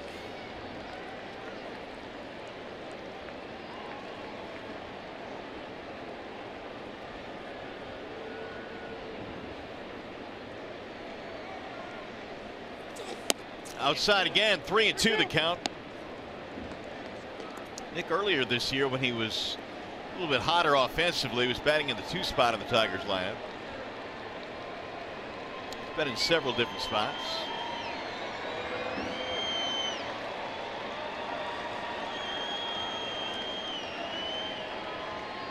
Here's the 3-2.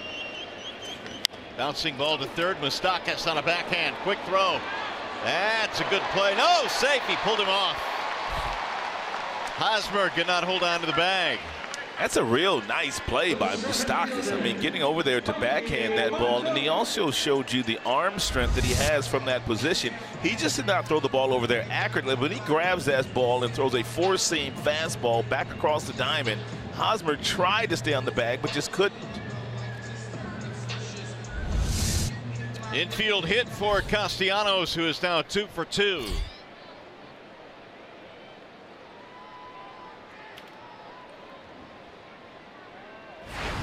Mikey Matuk flied out in his only at bat. Tigers have their 3rd hit of the game. Ball 1 to Matuk. I don't know how many people know this, but Castellanos and Hosmer played 1 year of high school baseball together. Hosmer was a senior. Castellanos was a sophomore. Of course, both guys went on to be #1 draft choices. That drops in for a strike right at the knees. 1-1. And Dayton Moore, who is the general manager of the Kansas City Royals, said that he went down to scout Hosmer personally. When you're going to draft a guy in the 1st round and he's represented by Boras, you have to go take a peek at him to see if you want to get into all that with Scott Boras. And he said he was so impressed with Castellanos that day. I think Castellanos might have homered twice the day he was there. You've done some scouting, Rod. Do you scout high school players any differently than you would college players? Yeah, I think so. I mean, the high school player, there's a lot more projection going on because guys' bodies really haven't filled out. And here's Dayton Moore, first of all. He's the general manager of the Kansas City Royals, here with some of his scouts. But yeah, you do, Mario. I mean, the high school kids, I mean, there's so much projection that goes on. Bouncer back up the middle. Escobar will tag the back 1 and not in time. What happened down there, Simo? A little miscommunication? Yeah, that's what it looks like to me. The shortstop, Jose Iglesias.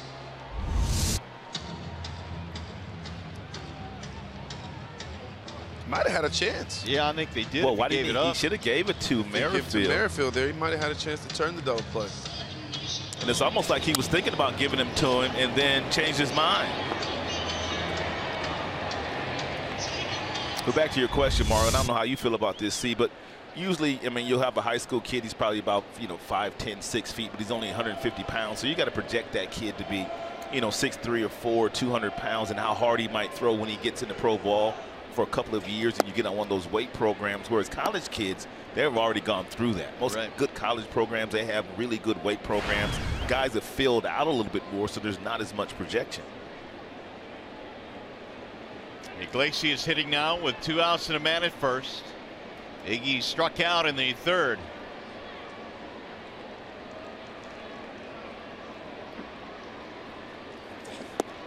That'll miss low and in. 2-0 on Iglesias. Pitch count up to 70 now. He's had 17 in this inning. Kennedy had that 4-pitch second, which really helped his count tonight. Here's the 2-0. They're going to throw behind the runner, and Mikey gets back. I think Perez just showing out now, Simo. He just loves to throw. Look at him. He's a hot dog. Grabs a couple seeds out of the back pocket. He's just a hot dog. But what he does, though, he makes you inch your way back to that bag knowing he can throw the baseball as well as he can throw it. I know he reminds me of Pudge Rodriguez, playing with him in Texas and playing here in Detroit with Pudge. It's like the same thing. Pudge would try to catch people sleeping on the bases. He had a quick release, good footwork. And Salvi has, the same qualities. And Yadier Molina also a really good catcher. He's still a good catcher, but when he was younger, he was a much better thrower and a fearless thrower. And there is a walk to Iglesias. Tigers can get right back in this thing. So Kennedy walks the number 9 hitter. 2 men on now. That's going to bring up Kinsler.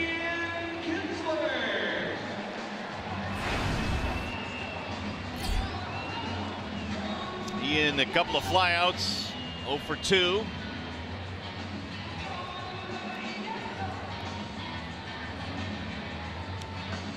First time the Tigers have had a man in scoring position here tonight. They've got the right guy in the batter's box as well. Ian got some outstanding numbers against Ian Kennedy. Dave Island, Ned Yost looking on as Kennedy now runs into a little bumpy weather here in the 5th. And now Perez going to run out to the mound.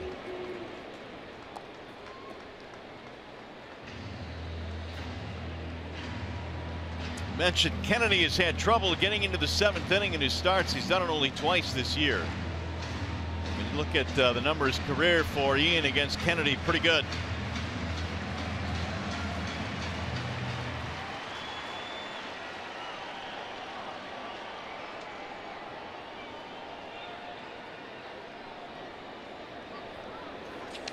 Bouncing ball to third, deep behind the bag. Moustakas, another good play. His throw is picked by Hosmer. Oh. What a play! He's an unbelievable defender at first base.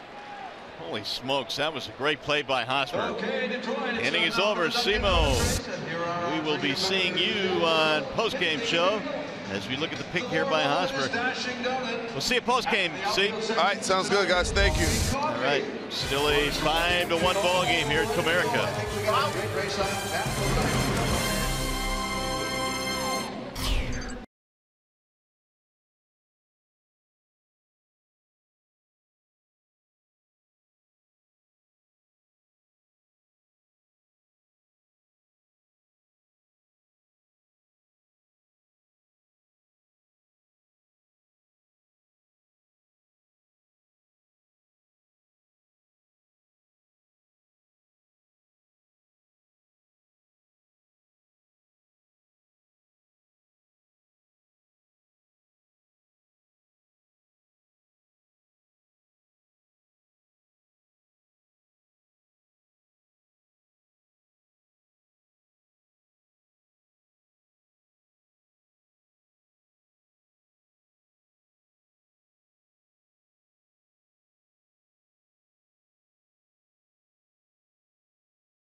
Time Gold Glove winners play at first base. That would be Eric Hosmer. Another nice play by Moustakas. I mean, getting over to this ball and backhanding it and then throwing the ball across the diamond, but it's the pick over at first base that's key.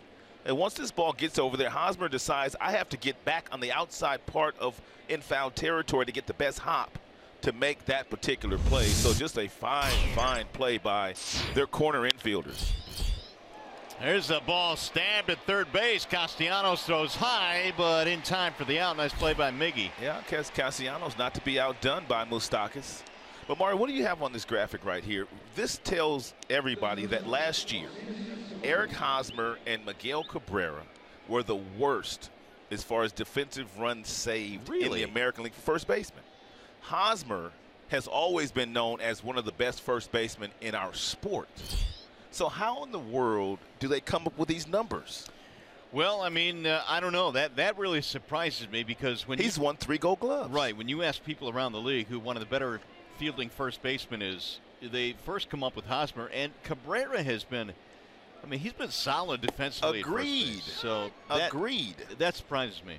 the guy that won a Gold Glove last year, he was playing for Texas, Mitch Moreland, and we've never really mentioned his name in the same breath as Hosmer as far as defense is concerned. That's where the analytics, and I love some of the numbers that are coming out these days, but that's one where I kind of have a hard time digesting it. Well, surprising to be sure. But Hosmer showed on that last play what he can do. There's a little pop-up right side of the infield. And there are 2 outs. Warwick Sopol's done a nice job coming out of the bullpen. 2 gone now for Gordon.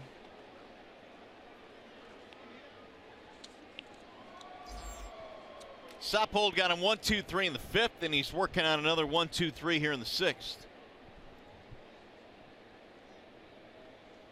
Gordon's had a big night. Single, double, 2 RBIs. If they can get him going for their offense, that would add an immeasurable amount of run production for their team. For sure. I mean, they already have a really nice core, as they have for the last several years. Kane, Hosmer, Perez, Moustakas. But Gordon was a very good run producer as well. You have a lot of teams in baseball that kind of patterned themselves after what the Kansas City Royals started to do under the leadership of Dayton Moore, and build from within. Lots of good prospects in the minor leagues. Key choices in your free agents that you bring to your organization. Right back to the mound, and Sopol gets it done. And now you have a lot of teams that have employed this same kind of strategy.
Service is sponsor of Fox Sports Detroit.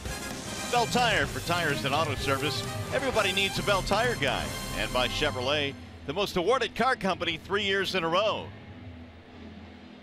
Back here at Comerica Park, Tigers down 5-1 as we go to the bottom of the 6th inning. Ian Kennedy back to the hill. It'll be Avila, Upton, Cabrera, 2, 3, and 4 for the Tigers. He'll probably try to pitch Avila inside this time.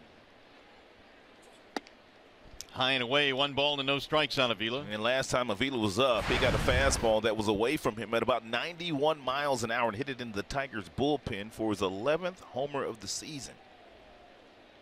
In the last 2 years combined, Avila had 11 homers. It's been that kind of year. It's been impressive, really impressive.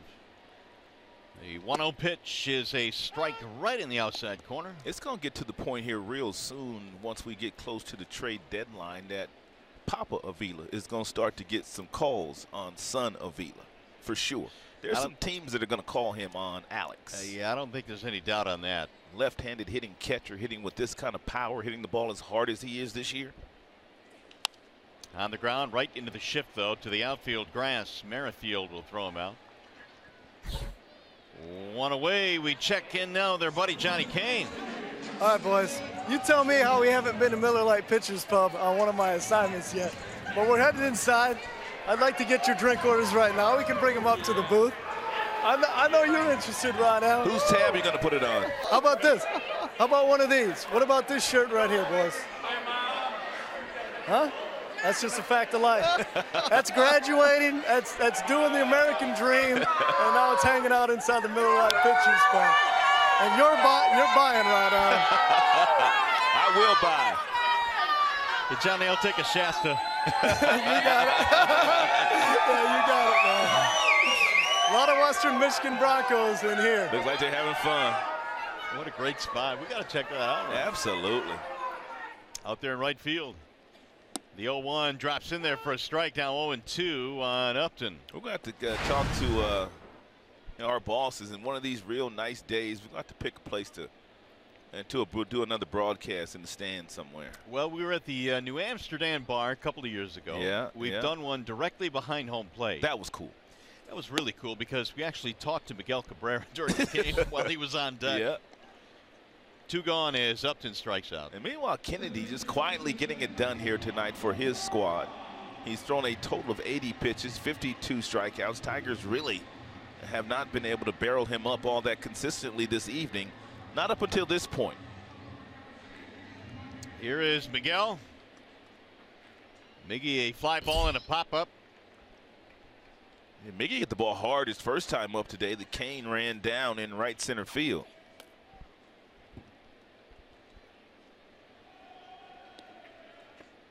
Cabrera's home run last night was his 455th career home run.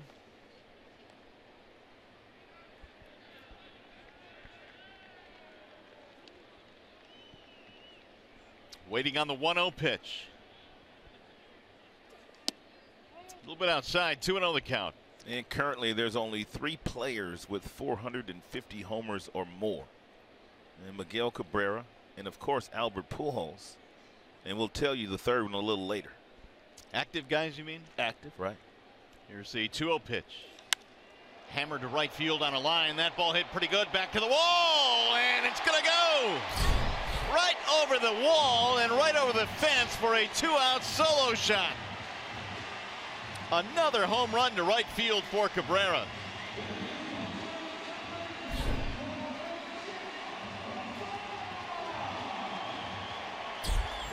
Number 10 on the year for Miggy. That is also his 7th home run to right field this season. Miguel Cabrera, when he starts to hit the ball this hard the opposite way, you can tell he's starting to get locked in. That's a 94 swing back fastball that splits the plate in just a classic Miguel Cabrera swing, lacing that ball into the first row in right field. Second home run of the night for the Tigers, both solo shots. There's a pop-up into shallow right field, and coming in is Bonifacio to make the catch. That'll end the inning. Tigers get one closer. Fans enjoying their experience tonight at Comerica. 5-2.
5-2 ball game. And celebrate the 4th of July in Comerica Park this Tuesday. And the Tigers host the Giants at 1:10 p.m. First 10,000 fans 21 and older receive a free patriotic hat.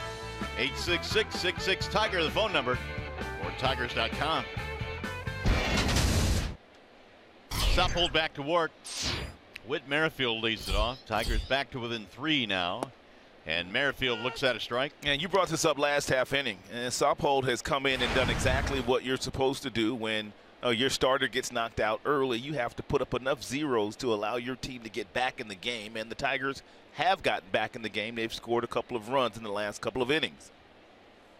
It'll bounce in 1-1.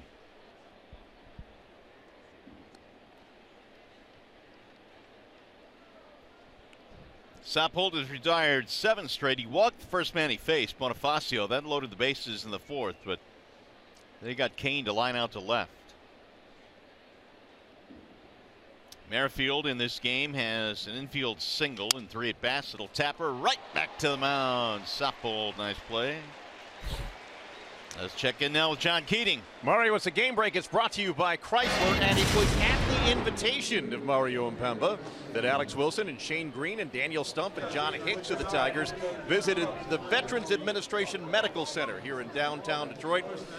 Players got a chance to play a little video home run derby with some of the residents and the patients there. It was a chance to say thank you and well done and how you doing. I know it's important to Mario, and that sets up our July 4th salute to America's troops. Troops will be interviewed from where they are stationed around the globe. The Tigers will thank them for their service, and part of the best part of that afternoon, that evening, will be the hometown shout-outs from around the world. That's coming up on July 4th when, once again, we're all happy to be American. Well done to you, Mario, today for all your efforts in helping America's veterans. All right, Keats, thank you very much, and thanks to Shane Green, Alex Wilson, John Hicks. They came out along with Daniel Stump, and they provided some conversation with our veterans. Who won the Wii Home Run Derby this year? Well, the vets won again. They showed up the Tigers, but the best Tiger was John Hicks, who hit 8 out of 10. You guys gave them autographed pictures. You gave them all kinds of stuff. You guys treated them like VIPs today. It was pretty cool. Absolutely. Yeah, and they enjoyed it. We love doing it every year, and we look forward to doing it again next year. Here is Kane now with 2 outs. Lorenzo is 0 for 3 in the ball game. He made the first out and the last out of the 4th inning.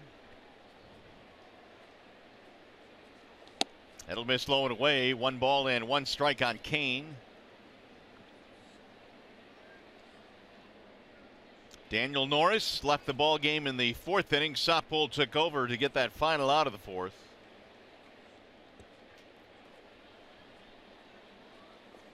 Kane takes inside, 2-1. That's a good fastball there by Soppold. If you're going to go in there against a guy like Kane, who's awfully dangerous on balls inside, you have to make sure you miss just a hair off the inside corner. You want them to think about swinging, but if they do swing, it's going to be a ball that they really can't keep fair, and you got a chance of breaking their bat. 2-2 on Kane.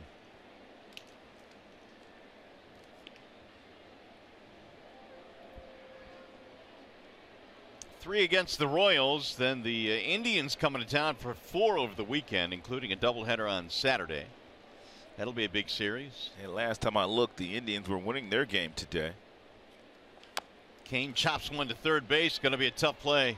Soppold better eat it, and he does. It'll be an infield single. Another infield hit for the Royals. And now you have to keep Kane close, because on the first 2 pitches, he's going to try to steal second. He already has 14 steals this year, and he has not been caught this year. Dating back to last year, Kane is 18 for his last 18.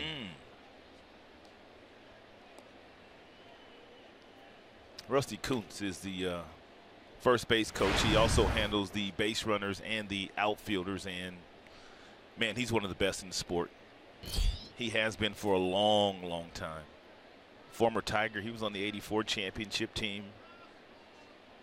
He's been an outstanding, I mean, really good outfield coach for years.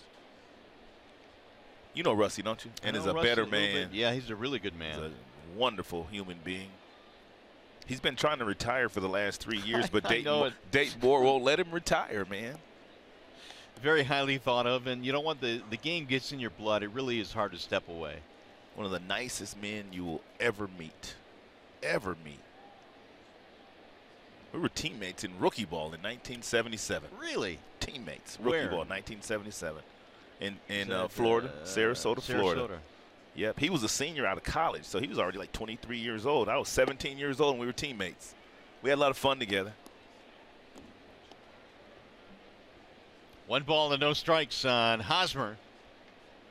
What in the world were you like as a 17-year-old man away from your family, professional baseball? That'd kind of be a scary proposition. I was a little scared, but I had people like Rusty, man, guys that had been to college and guys that, you know, kind of been on their own and, you know, they knew how to do different things.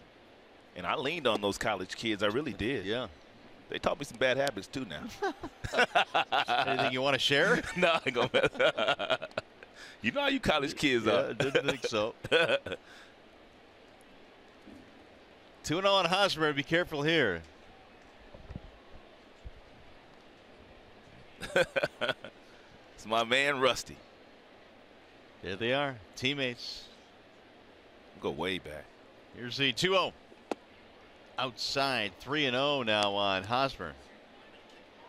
So when you think back to those times, what were some of the early lessons that you learned when you first got to pro ball? Get your rest. Yeah. I mean, seriously. I mean, as a young kid, I mean, you just think you're invincible, and you're down there in that heat in Florida every single day, and you play day games. So you can go out at night if you wanted to go out at night. And if you're not being supervised, I mean, some of us might want to hit them streets a little bit more than others. Mm-hmm. And you just had to get your rest, man. I mean, they taught you how to eat better. I mean, I had some teammates, Michael Johnson, a guy that went to, I think, Cal State Fullerton, and he taught me how to eat right and different things. Like, you don't know how to do that at age 17. But these guys had already been through it, you know, because of college, and they had roommates, and they knew how to do a lot of different things that just a young 17-year-old would not know how to do. Hosmer took a rip on 3-0. Now it's 3-1. That's the second rip on 3-0 they've taken today. One of them resulted in a home run off the bat of Salvador Perez. There's ball 4. That'll put 2 men on now. And speaking of that guy, Perez, he'll come walking to the plate with 2 on, 2 out. The last 3 times he's made contact in the game, he has hit the ball extremely hard. That ball to Mikey Montook in center field, a homer that Montook couldn't catch. And he had a laser to left field that Jay Up lost in the lights his last time up. The 2-run shot came in the 4th inning, his 16th of the year.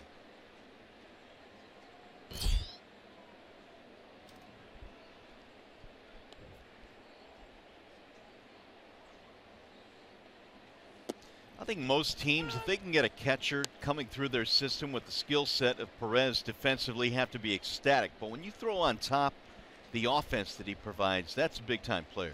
I remember when Ned Yost first came to the Kansas City Royals. He wasn't their manager at the time, but he was on the coaching staff. He told me point blank that Salvador Perez was the best catcher that he'd ever seen. And this is really before Salvador Perez even got to the big leagues. I mean, he was just real young, and he had said the best catcher he's ever seen.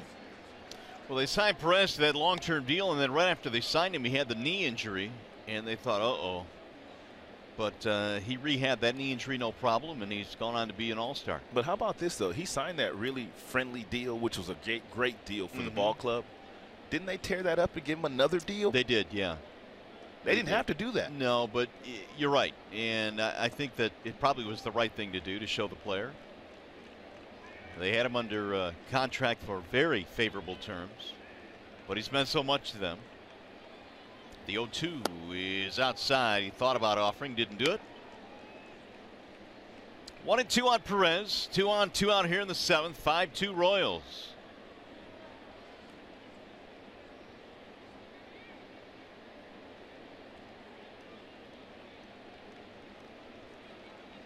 Soppold about to throw his 40th pitch in relief tonight. And it's low for ball 2.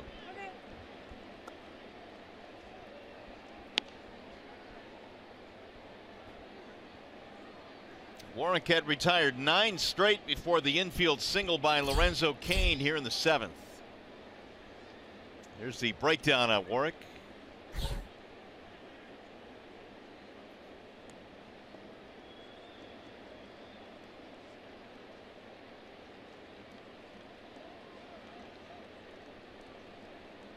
Here's the 2-2. Swing and a miss. He struck him out, and Perez goes down to win the inning. They strand 2 coming up. The Consumers Energy 7th inning stretch.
Brought to you by Comerica Bank, a part of Detroit and the community since 1849. Your Metro Detroit Chevy dealers. Visit ChevyDetroit.com. See why Chevy drives the Motor City. And by Wallside Windows, we can do that. We are the factory. Back here at Comerica Park, Tigers down 5-2 in this one. It'll be Martinez, Castellanos, and Matuk facing Ian Kennedy, who has surrendered a pair of solo shots, one to Avila, one to Cabrera. Ian Kennedy trying to do something here tonight that he hasn't done since his 3rd start of the season. Way back in April, that's to give his ball club 7 innings.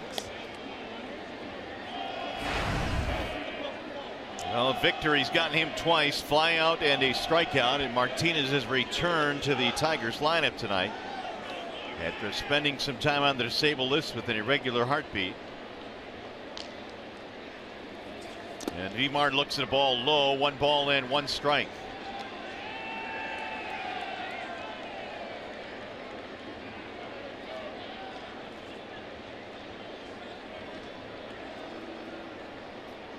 Victor this year, 29 RBIs.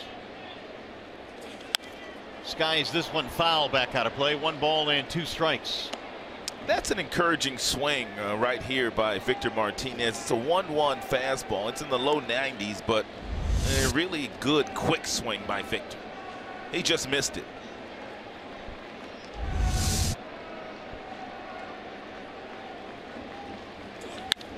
Roped right into right field, a base hit.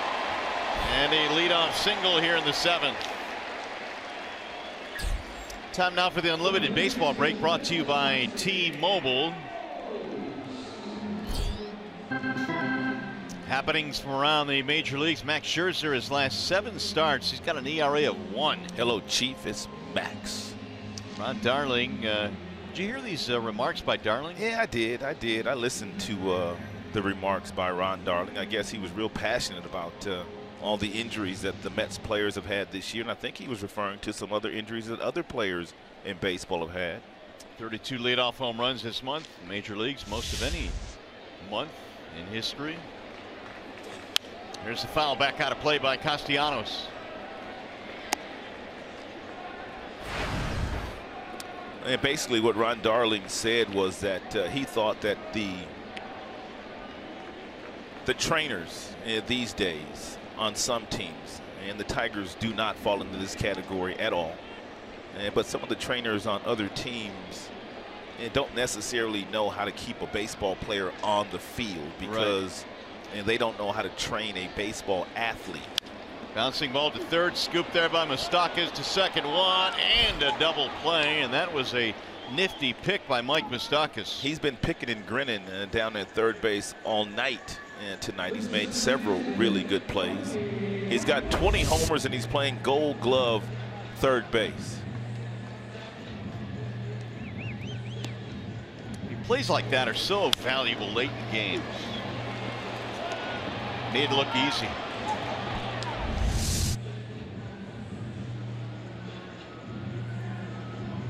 It'll bring up Matuk. You think Ron Darling was just a little frustrated because the Mets have had so many injuries? Yeah, I think you're right. And, you know, they've just been hammered with injuries this year. And it's been a frustrating season overall for the New York Mets. I mean, they were looked upon as one of the better teams in the National League, and they came in at 34-42 tonight. Right. We're going to go back and look at that last ground ball double play, and that was started by Moustakas. And I want to take a look at focus on his right hand behind his back. Look at his hand, Mario. He's got his hand out in front, but when he goes to field the baseball, he puts his hand behind his body. And he's going to field it like this. And then he pulls it around. It'll be interesting to talk to somebody tomorrow to figure out if that's what Moustakas likes to do. Have you ever seen anybody do that before? I don't believe anybody ever taught that or teaches that. No. I mean, he almost played that ball like a first baseman. First basemen are taught to just use the glove. Right. And to basically get the hand out of the way because it gives you much more athleticism to move if you don't have both hands in front of you. They'll test him again, and Moustakas throws a bullet to first, and that'll be it for the Tigers. Tigers baseball tonight presented by Bell Tire.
For the Miller Moment, brought to you by Miller Lite. And how about the Bird? We'll flash back to 1976 on national television. The Bird one hit the New York Yankees. And really, Ron, I think that was kind of the game that propelled his career and his, well, everybody knows what the Bird's all about. He was quite a character. Yeah, that was his coming out party, pitching on national TV. That's back when that was the only game in town for one night. And what an electric personality and Mark Fidrich had. I mean, we had the opportunity of interviewing him several times in Boston and before he passed away when we would make our annual trips to Beantown. Yeah, the Bird that year, his rookie year, threw 24 complete games, which is kind of unheard of today. You have some guys now that have been pitching for 10 and 12 years that might not have 24 complete games. You know what the time of that game was, Rod? 2:20. 1:51. Where have those days gone? Ooh, Mikey tries a diving play, can't get it. Upton's going to back him up, and there will be no throw. It's going to be a leadoff double. And Mikey Matuk slow to getting up. Moustakas aboard with a 2-base hit. And Matuk has made every single play in the outfield pretty much since he's taken over that center field position. And he came in, left his feet. He knew if the ball got past him that one of his outfielders would be there to help him out. And that was Justin Upton, who was hanging out and going over to left center field. 14th double, so the big night for Moustakas offensively and defensively just got a little bit bigger. The blue double. Here is Jorge Soler.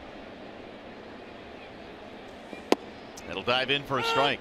They traded Wade Davis to the Chicago Cubs for this young man. And this young man has a lot of promise. He's got a lot of power. And this guy has a chance to be an outstanding power hitter.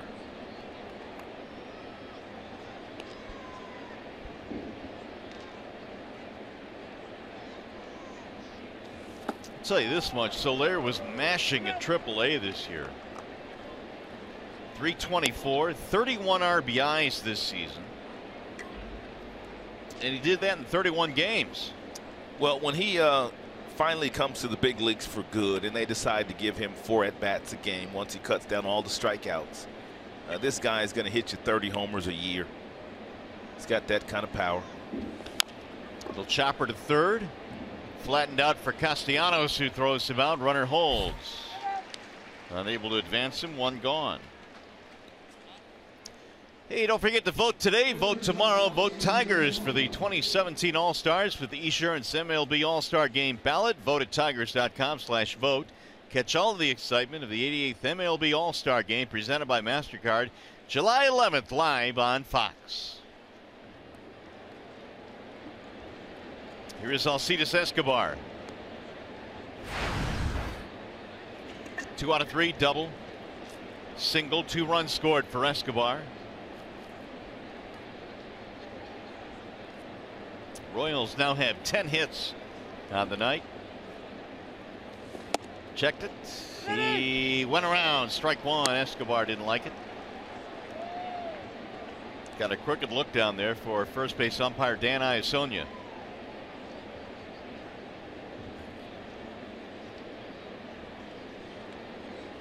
Five runs, 10 hits for KC. 2 runs, 5 hits for the Tigers. Both of their runs via the homer. A couple of solo shots.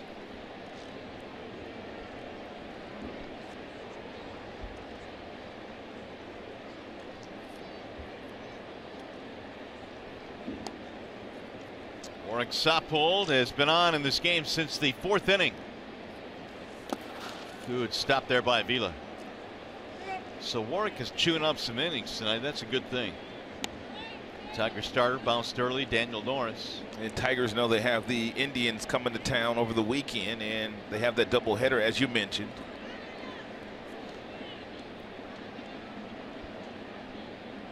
And that Indians offense can get into your bullpen.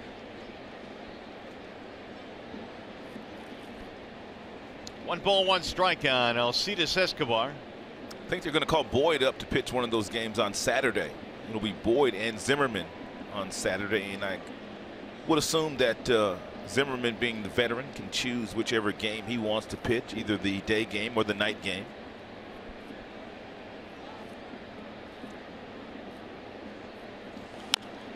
Usually how it goes, isn't it? The vet gets a choice. Absolutely. There's Zim. Again, with the new rules now, you can carry a 26th man when you have a doubleheader, and so Boyd will be called up as the 26th man on the roster. And we'll get a start. And Michael Fulmer, he will pitch tomorrow against the Kansas City Royals, and boy, was he good in his last outing. I mean, he was outstanding against the Padres. Yeah, that was unfortunate the way that game ended, the Padres winning it.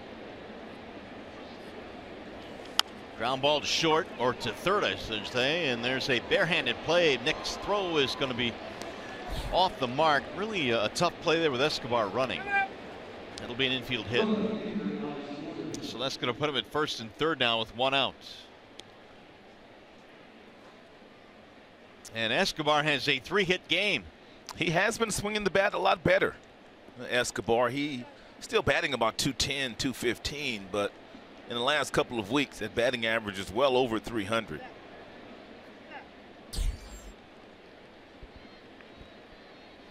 Gordon will be stepping in. Gordon's had a nice day too. Double, single, couple of ribbies. Nobody up in Tigers bullpen. It's quiet down there. And Suppold is 50 pitches into this game. Nick and tied at third base, even with the bag, as Gordon stands in, single, double, 2 RBIs.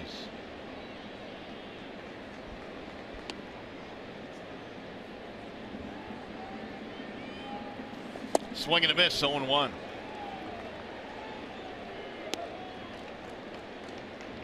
Big hole to the left side of the infield.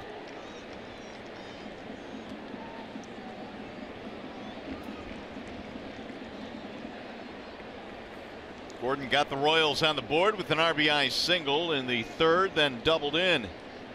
Another run in the fourth. Here's the 0-1. Runner breaks from first, bouncing ball right side. Kinsler gobbles it up. This will score a run, and Gordon is out. An RBI for Gordon to make it 6-2.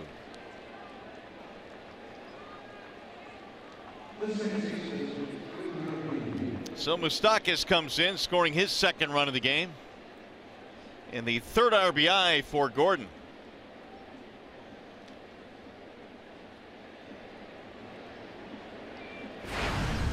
That'll bring up Whit Merrifield.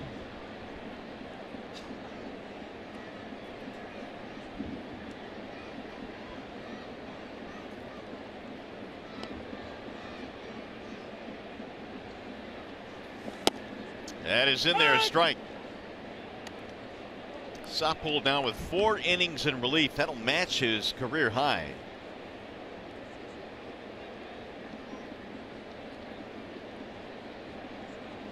Ian Kennedy has gone the distance to this point for KC. The 0-1. 0-2 on Merrifield. Good pitch. And good fastball inside. Former Tiger Joakim Soria warming up for KC. Royals bullpen not nearly as potent as it has been in past years.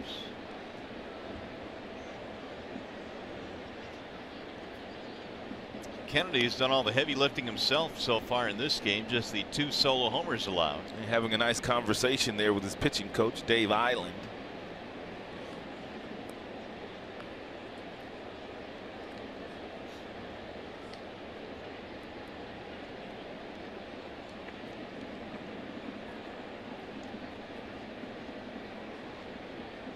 Now they go 2. Merrifield shatters his bat, rolls it to third. Nick will throw him out, and that'll end the inning. However, the Royals get another run.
Salvador Perez jumped on a 3-0 fastball. That was back in the 4th inning for a 2-run shot against Daniel Norris. And Moustakas followed with the exact same home run the next pitch at 91 miles an hour. The Tigers have also chipped in with a couple of solo home runs, one the opposite way by Alex Avila into the Tigers bullpen. And Miguel Cabrera plays long ball for the 2nd consecutive night. A laser to right field. That's our Comerica Bank game summary. So here come the Tigers down the bottom of the 8th. It'll be Jose Iglesias to get things started. Iggy, then Kinsler, and then Avila. 6-2 ball game now, and a ball outside to Iglesias. And Soria pitched for the Tigers a couple of years ago.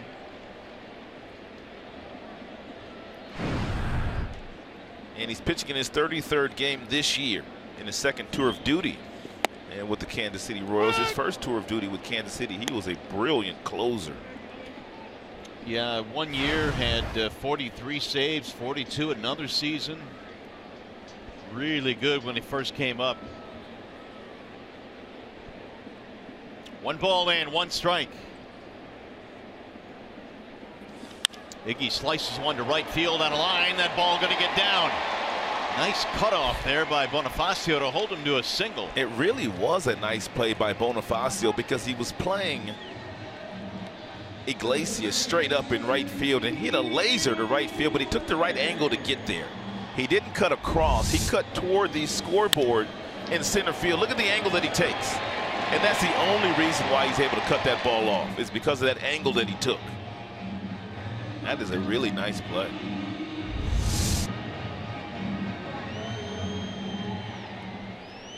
That'll bring up Ian Kinsler. Ian popped it up.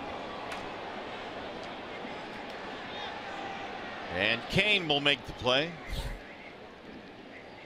1 pitch to retire Kinsler. Ian now is 0 for 4.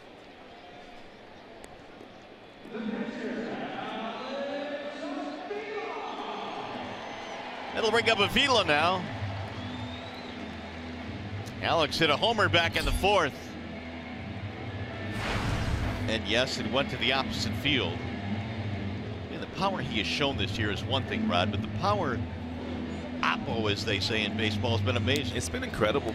I mean, the year that he's had so far, let's hope he continues. He's hitting the ball harder than anybody in the American League.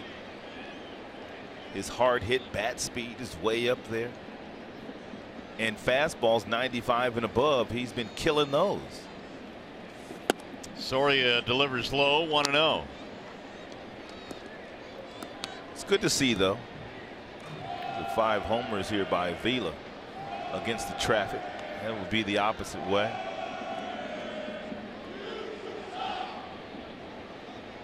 He's got himself in another friendly fastball count. He's going to hit it hard somewhere. Wave and a miss. Good pitch by Soria. Did not give in to him. Threw him that little cutter. And down at the bottom of the strike zone. Dipped right into the bat of Avila. Actually, it was a changeup. Tigers got Soria for the stretch run of 2014. Had a decent year 2015. And then it was dealt to the Pirates for Jacoby Jones. Yeah, they parlayed that into a really nice prospect in Jacoby. I think the Tigers still believe Jacoby Jones will be their center fielder of the future.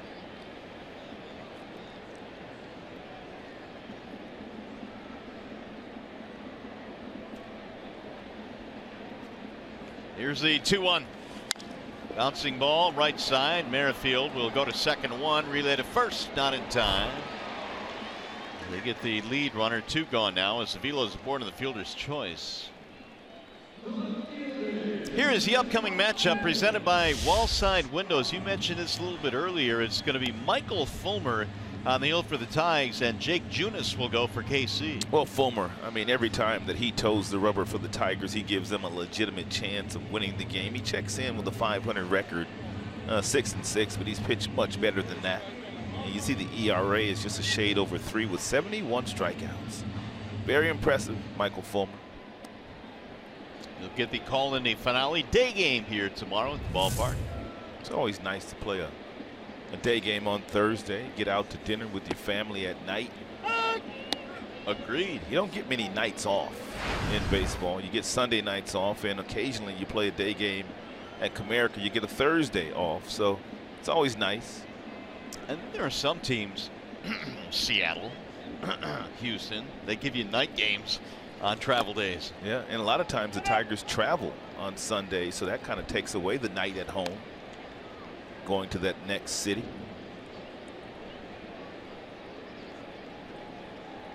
One ball, one strike on Upton. 6-2 Royals. We're in the 8th. 4th of July coming around next week. You got your menu all planned? You got it all? You got it all? You ready? Not yet. There's a fly ball to right field. Bonifacio coming over toward the corner. Will he have room? Yes, right before he gets into the seats. Let's go to the 9th.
Sam update, getting you ready for Tigers Live, and because we take all of our difficult questions to Craig Monroe, we're going to put you in charge of explaining where Daniel Norris is these days.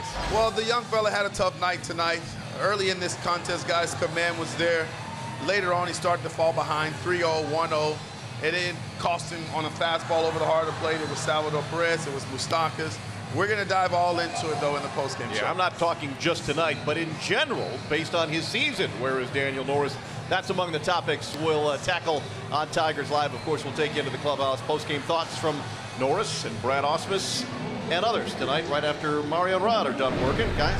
All right, boys, thank you very much. We've got ourselves a wall-side windows pitching change. It'll be Alex Wilson coming out of the Tigers bullpen. And Tigers trying to get Alex back on track. That last road trip, he gave up quite a few runs, and for the most part, for the better part of the last couple of years, he has been outstanding out of that Tigers bullpen, so they'd like to see him get back on track. His ERA has crept up to 3.5 these days. Bonifacio will lead things off. It'll be their 2, 3, and 4 hitters. KC up 6-2 in the 9th, and Bonifacio looks at a strike. He has been on base twice. Both times he walked against the starter. No, actually once against Norris, and then one walk against Soppold, who, by the way, was really good tonight. Yes, he was. He basically saved the Tigers bullpen here tonight after Norris went 3 2/3. Iglesias will handle this one. One gone.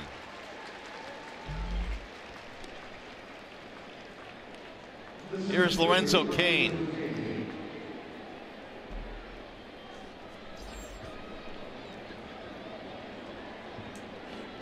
Cain with a single and 4 at bats. It was an infield hit back in the 7th.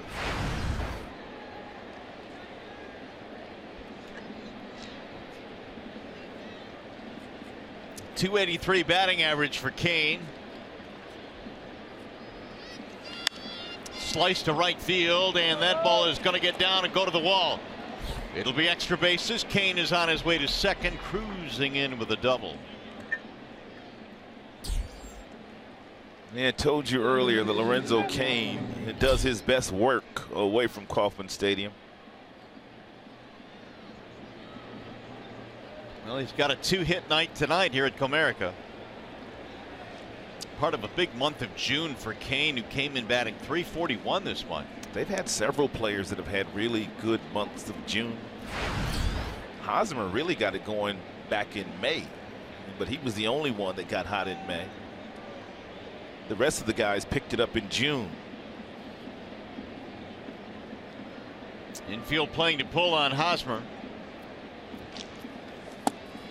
Ball 1. This guy has a very quick bat and a very violent swing. And you can see the Iglesias directly behind and the base runner here, and they're shading Eric Hosmer to the pull field.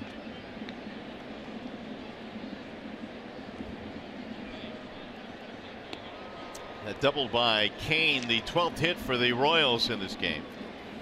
Ooh, there's that big rip by Hosmer. Yeah, they got 12 hits and a lot of those extra base hits today. A couple of homers, a few doubles.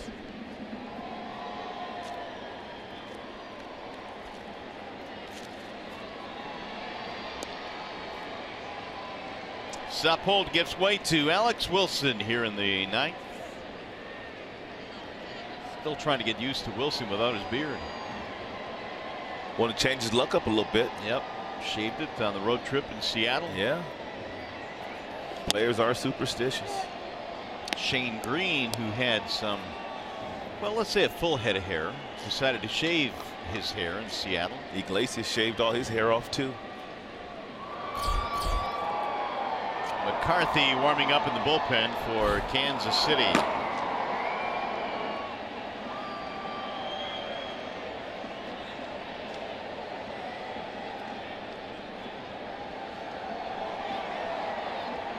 Here's the 2-1. Another big rep by Hosmer. 2-2.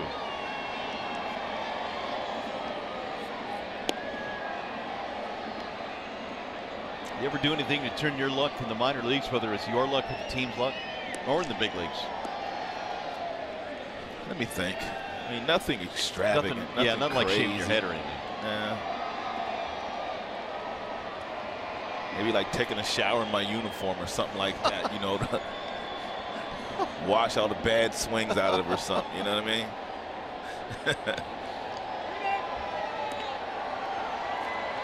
2-2 on Hosmer.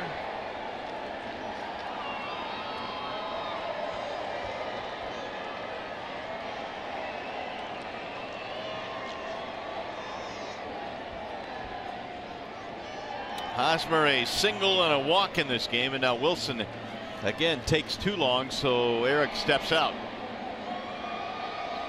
Fulham around the mound tomorrow here at the ballpark for the finale before the Indians come to town for the weekend. And the 2-2. It's going to go foul. Tigers got the wave going around here today, Mario. They do 29,164 in attendance. And your buddy's down there too. He's off into it in the Tiger suit. Yeah, there he is. Yeah, he gets up and with his glove, and he's got a beverage in his hand, and he's a good man. He's been doing the wave with him. We'll see him in Kansas City. He's got glasses to match the suit, man. Oh yeah, I think those are new. I don't remember those glasses. I don't either. I wonder if he's got some socks to match it too. Let's not find out. 2-2 is rolled foul. Here comes that wave. He's watching. A one-handed wave. No. He's not there. He's going to get up in a minute. Is he? Yeah.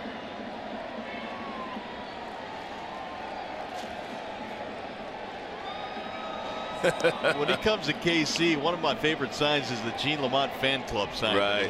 Yeah, he's got a lot of them. He got a sign for everybody. He's got a good seat. He always has good seats. Here's the ball outside that just missed. Man, that was close. 3-2 on Hosmer. I mean, you can't get better than that. Front row next to the dugout. Right next to the dugout. I mean, every player that goes on that on deck circle, you can literally have a conversation with him.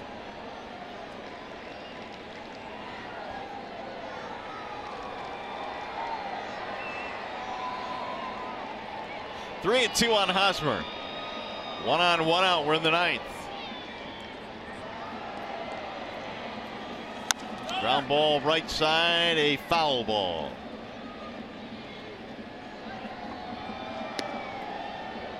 Oh, there are the signs. He's got one sign in there for us, too. Does he really? Yeah, he does. He's got a Mario and Rod sign. I'm assuming that first one there is an Iglesias sign. He comes prepared, man. Yes, he does.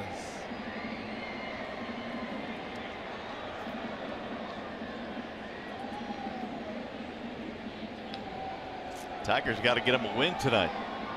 Comeback win. Again, the 3-2 ground ball. This time it'll stay fair right to Cabrera. He'll advance the runner, but there are 2 outs. Hosmer is gone. And it's going to bring up Salvador Perez.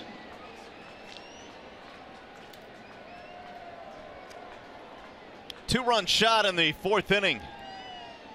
And that turned out to be, at least to this point, the biggest inning for the Royals. They scored 4 times, raced out to a 5-0 lead.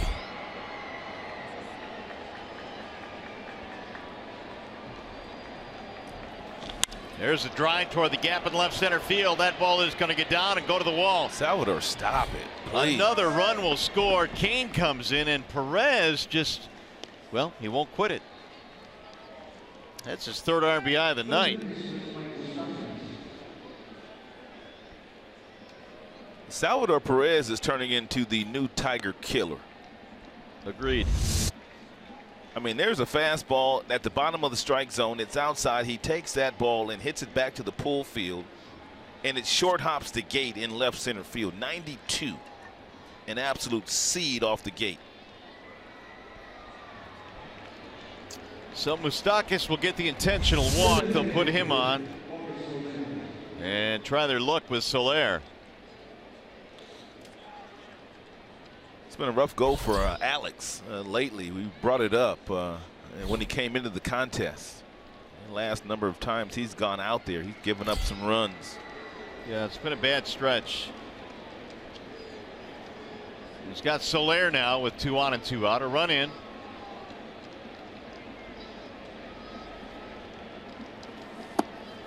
And a ball low, 1-0. Soler is 0 for 4. Willie came in giving up 3 earned runs in his last 3 1/3. Over his last 5 outings.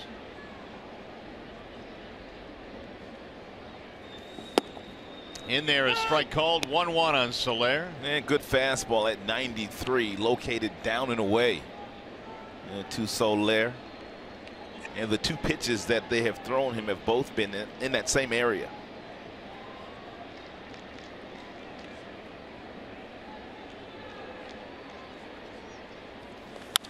Back up the middle into center. That's a base hit. He's going to get another run in. Moustakas on his way to 3rd. Now he's caught in a rundown. Perez scores on the play. Moustakas will be tagged out. That'll end the inning. RBI single for Soler. Tigers' last chance coming up in the 9th. It'll be Cabrera, JD Martinez, and then Victor Martinez.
Pitch by pitch, Warwick Sapo was outstanding tonight with a mixture of two-seam fastballs that he ran in on the right-handers.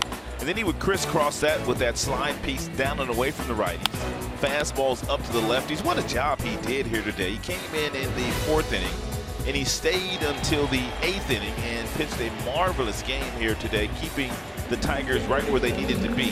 The Tigers just could not muster up any offense tonight against Ian Kennedy. Good work by Sappold, and now back to the bullpen go the Royals. Kevin McCarthy in a wall side windows change. And pitching in the 7th game. He's got a nice ERA. It's under 3. The whip just a shade over 1. 4 strikeouts, 3 walks for McCarthy. It'll be Cabrera leading it off.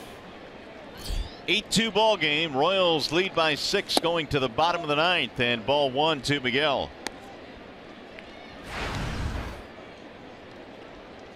Cabrera, Martinez.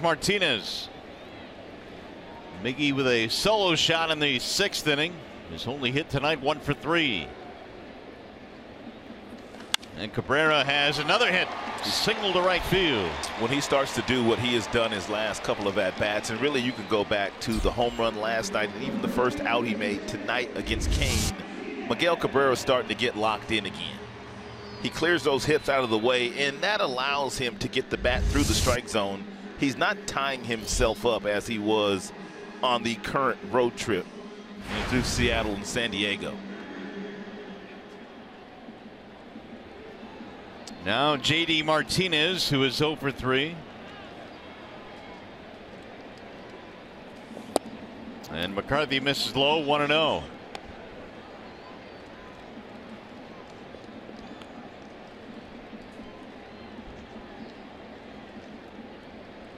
McCarthy goes 6'3", 210 out of Rockville Center, New York. Broke into the big leagues last year for the first time with the Royals. Check swing, he went.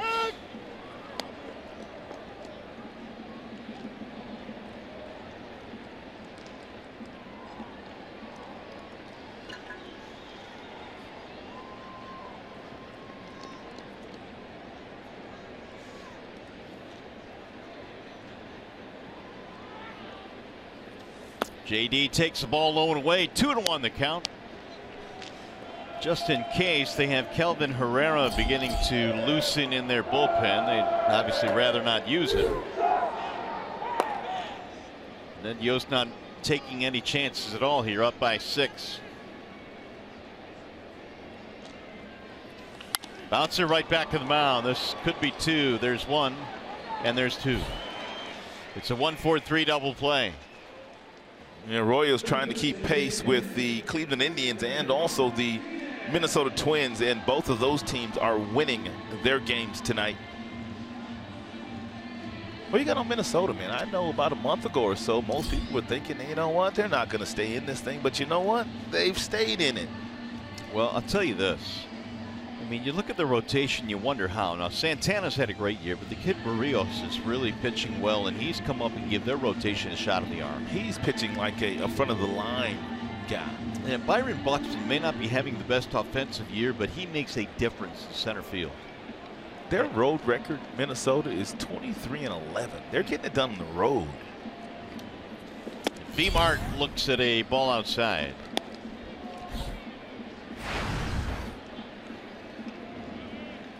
Minnesota 39-36. Another team again that was scheduled to just kind of sell everybody off. Yeah, kind of in that rebuilding mode. 1 ball, 1 strike on Victor.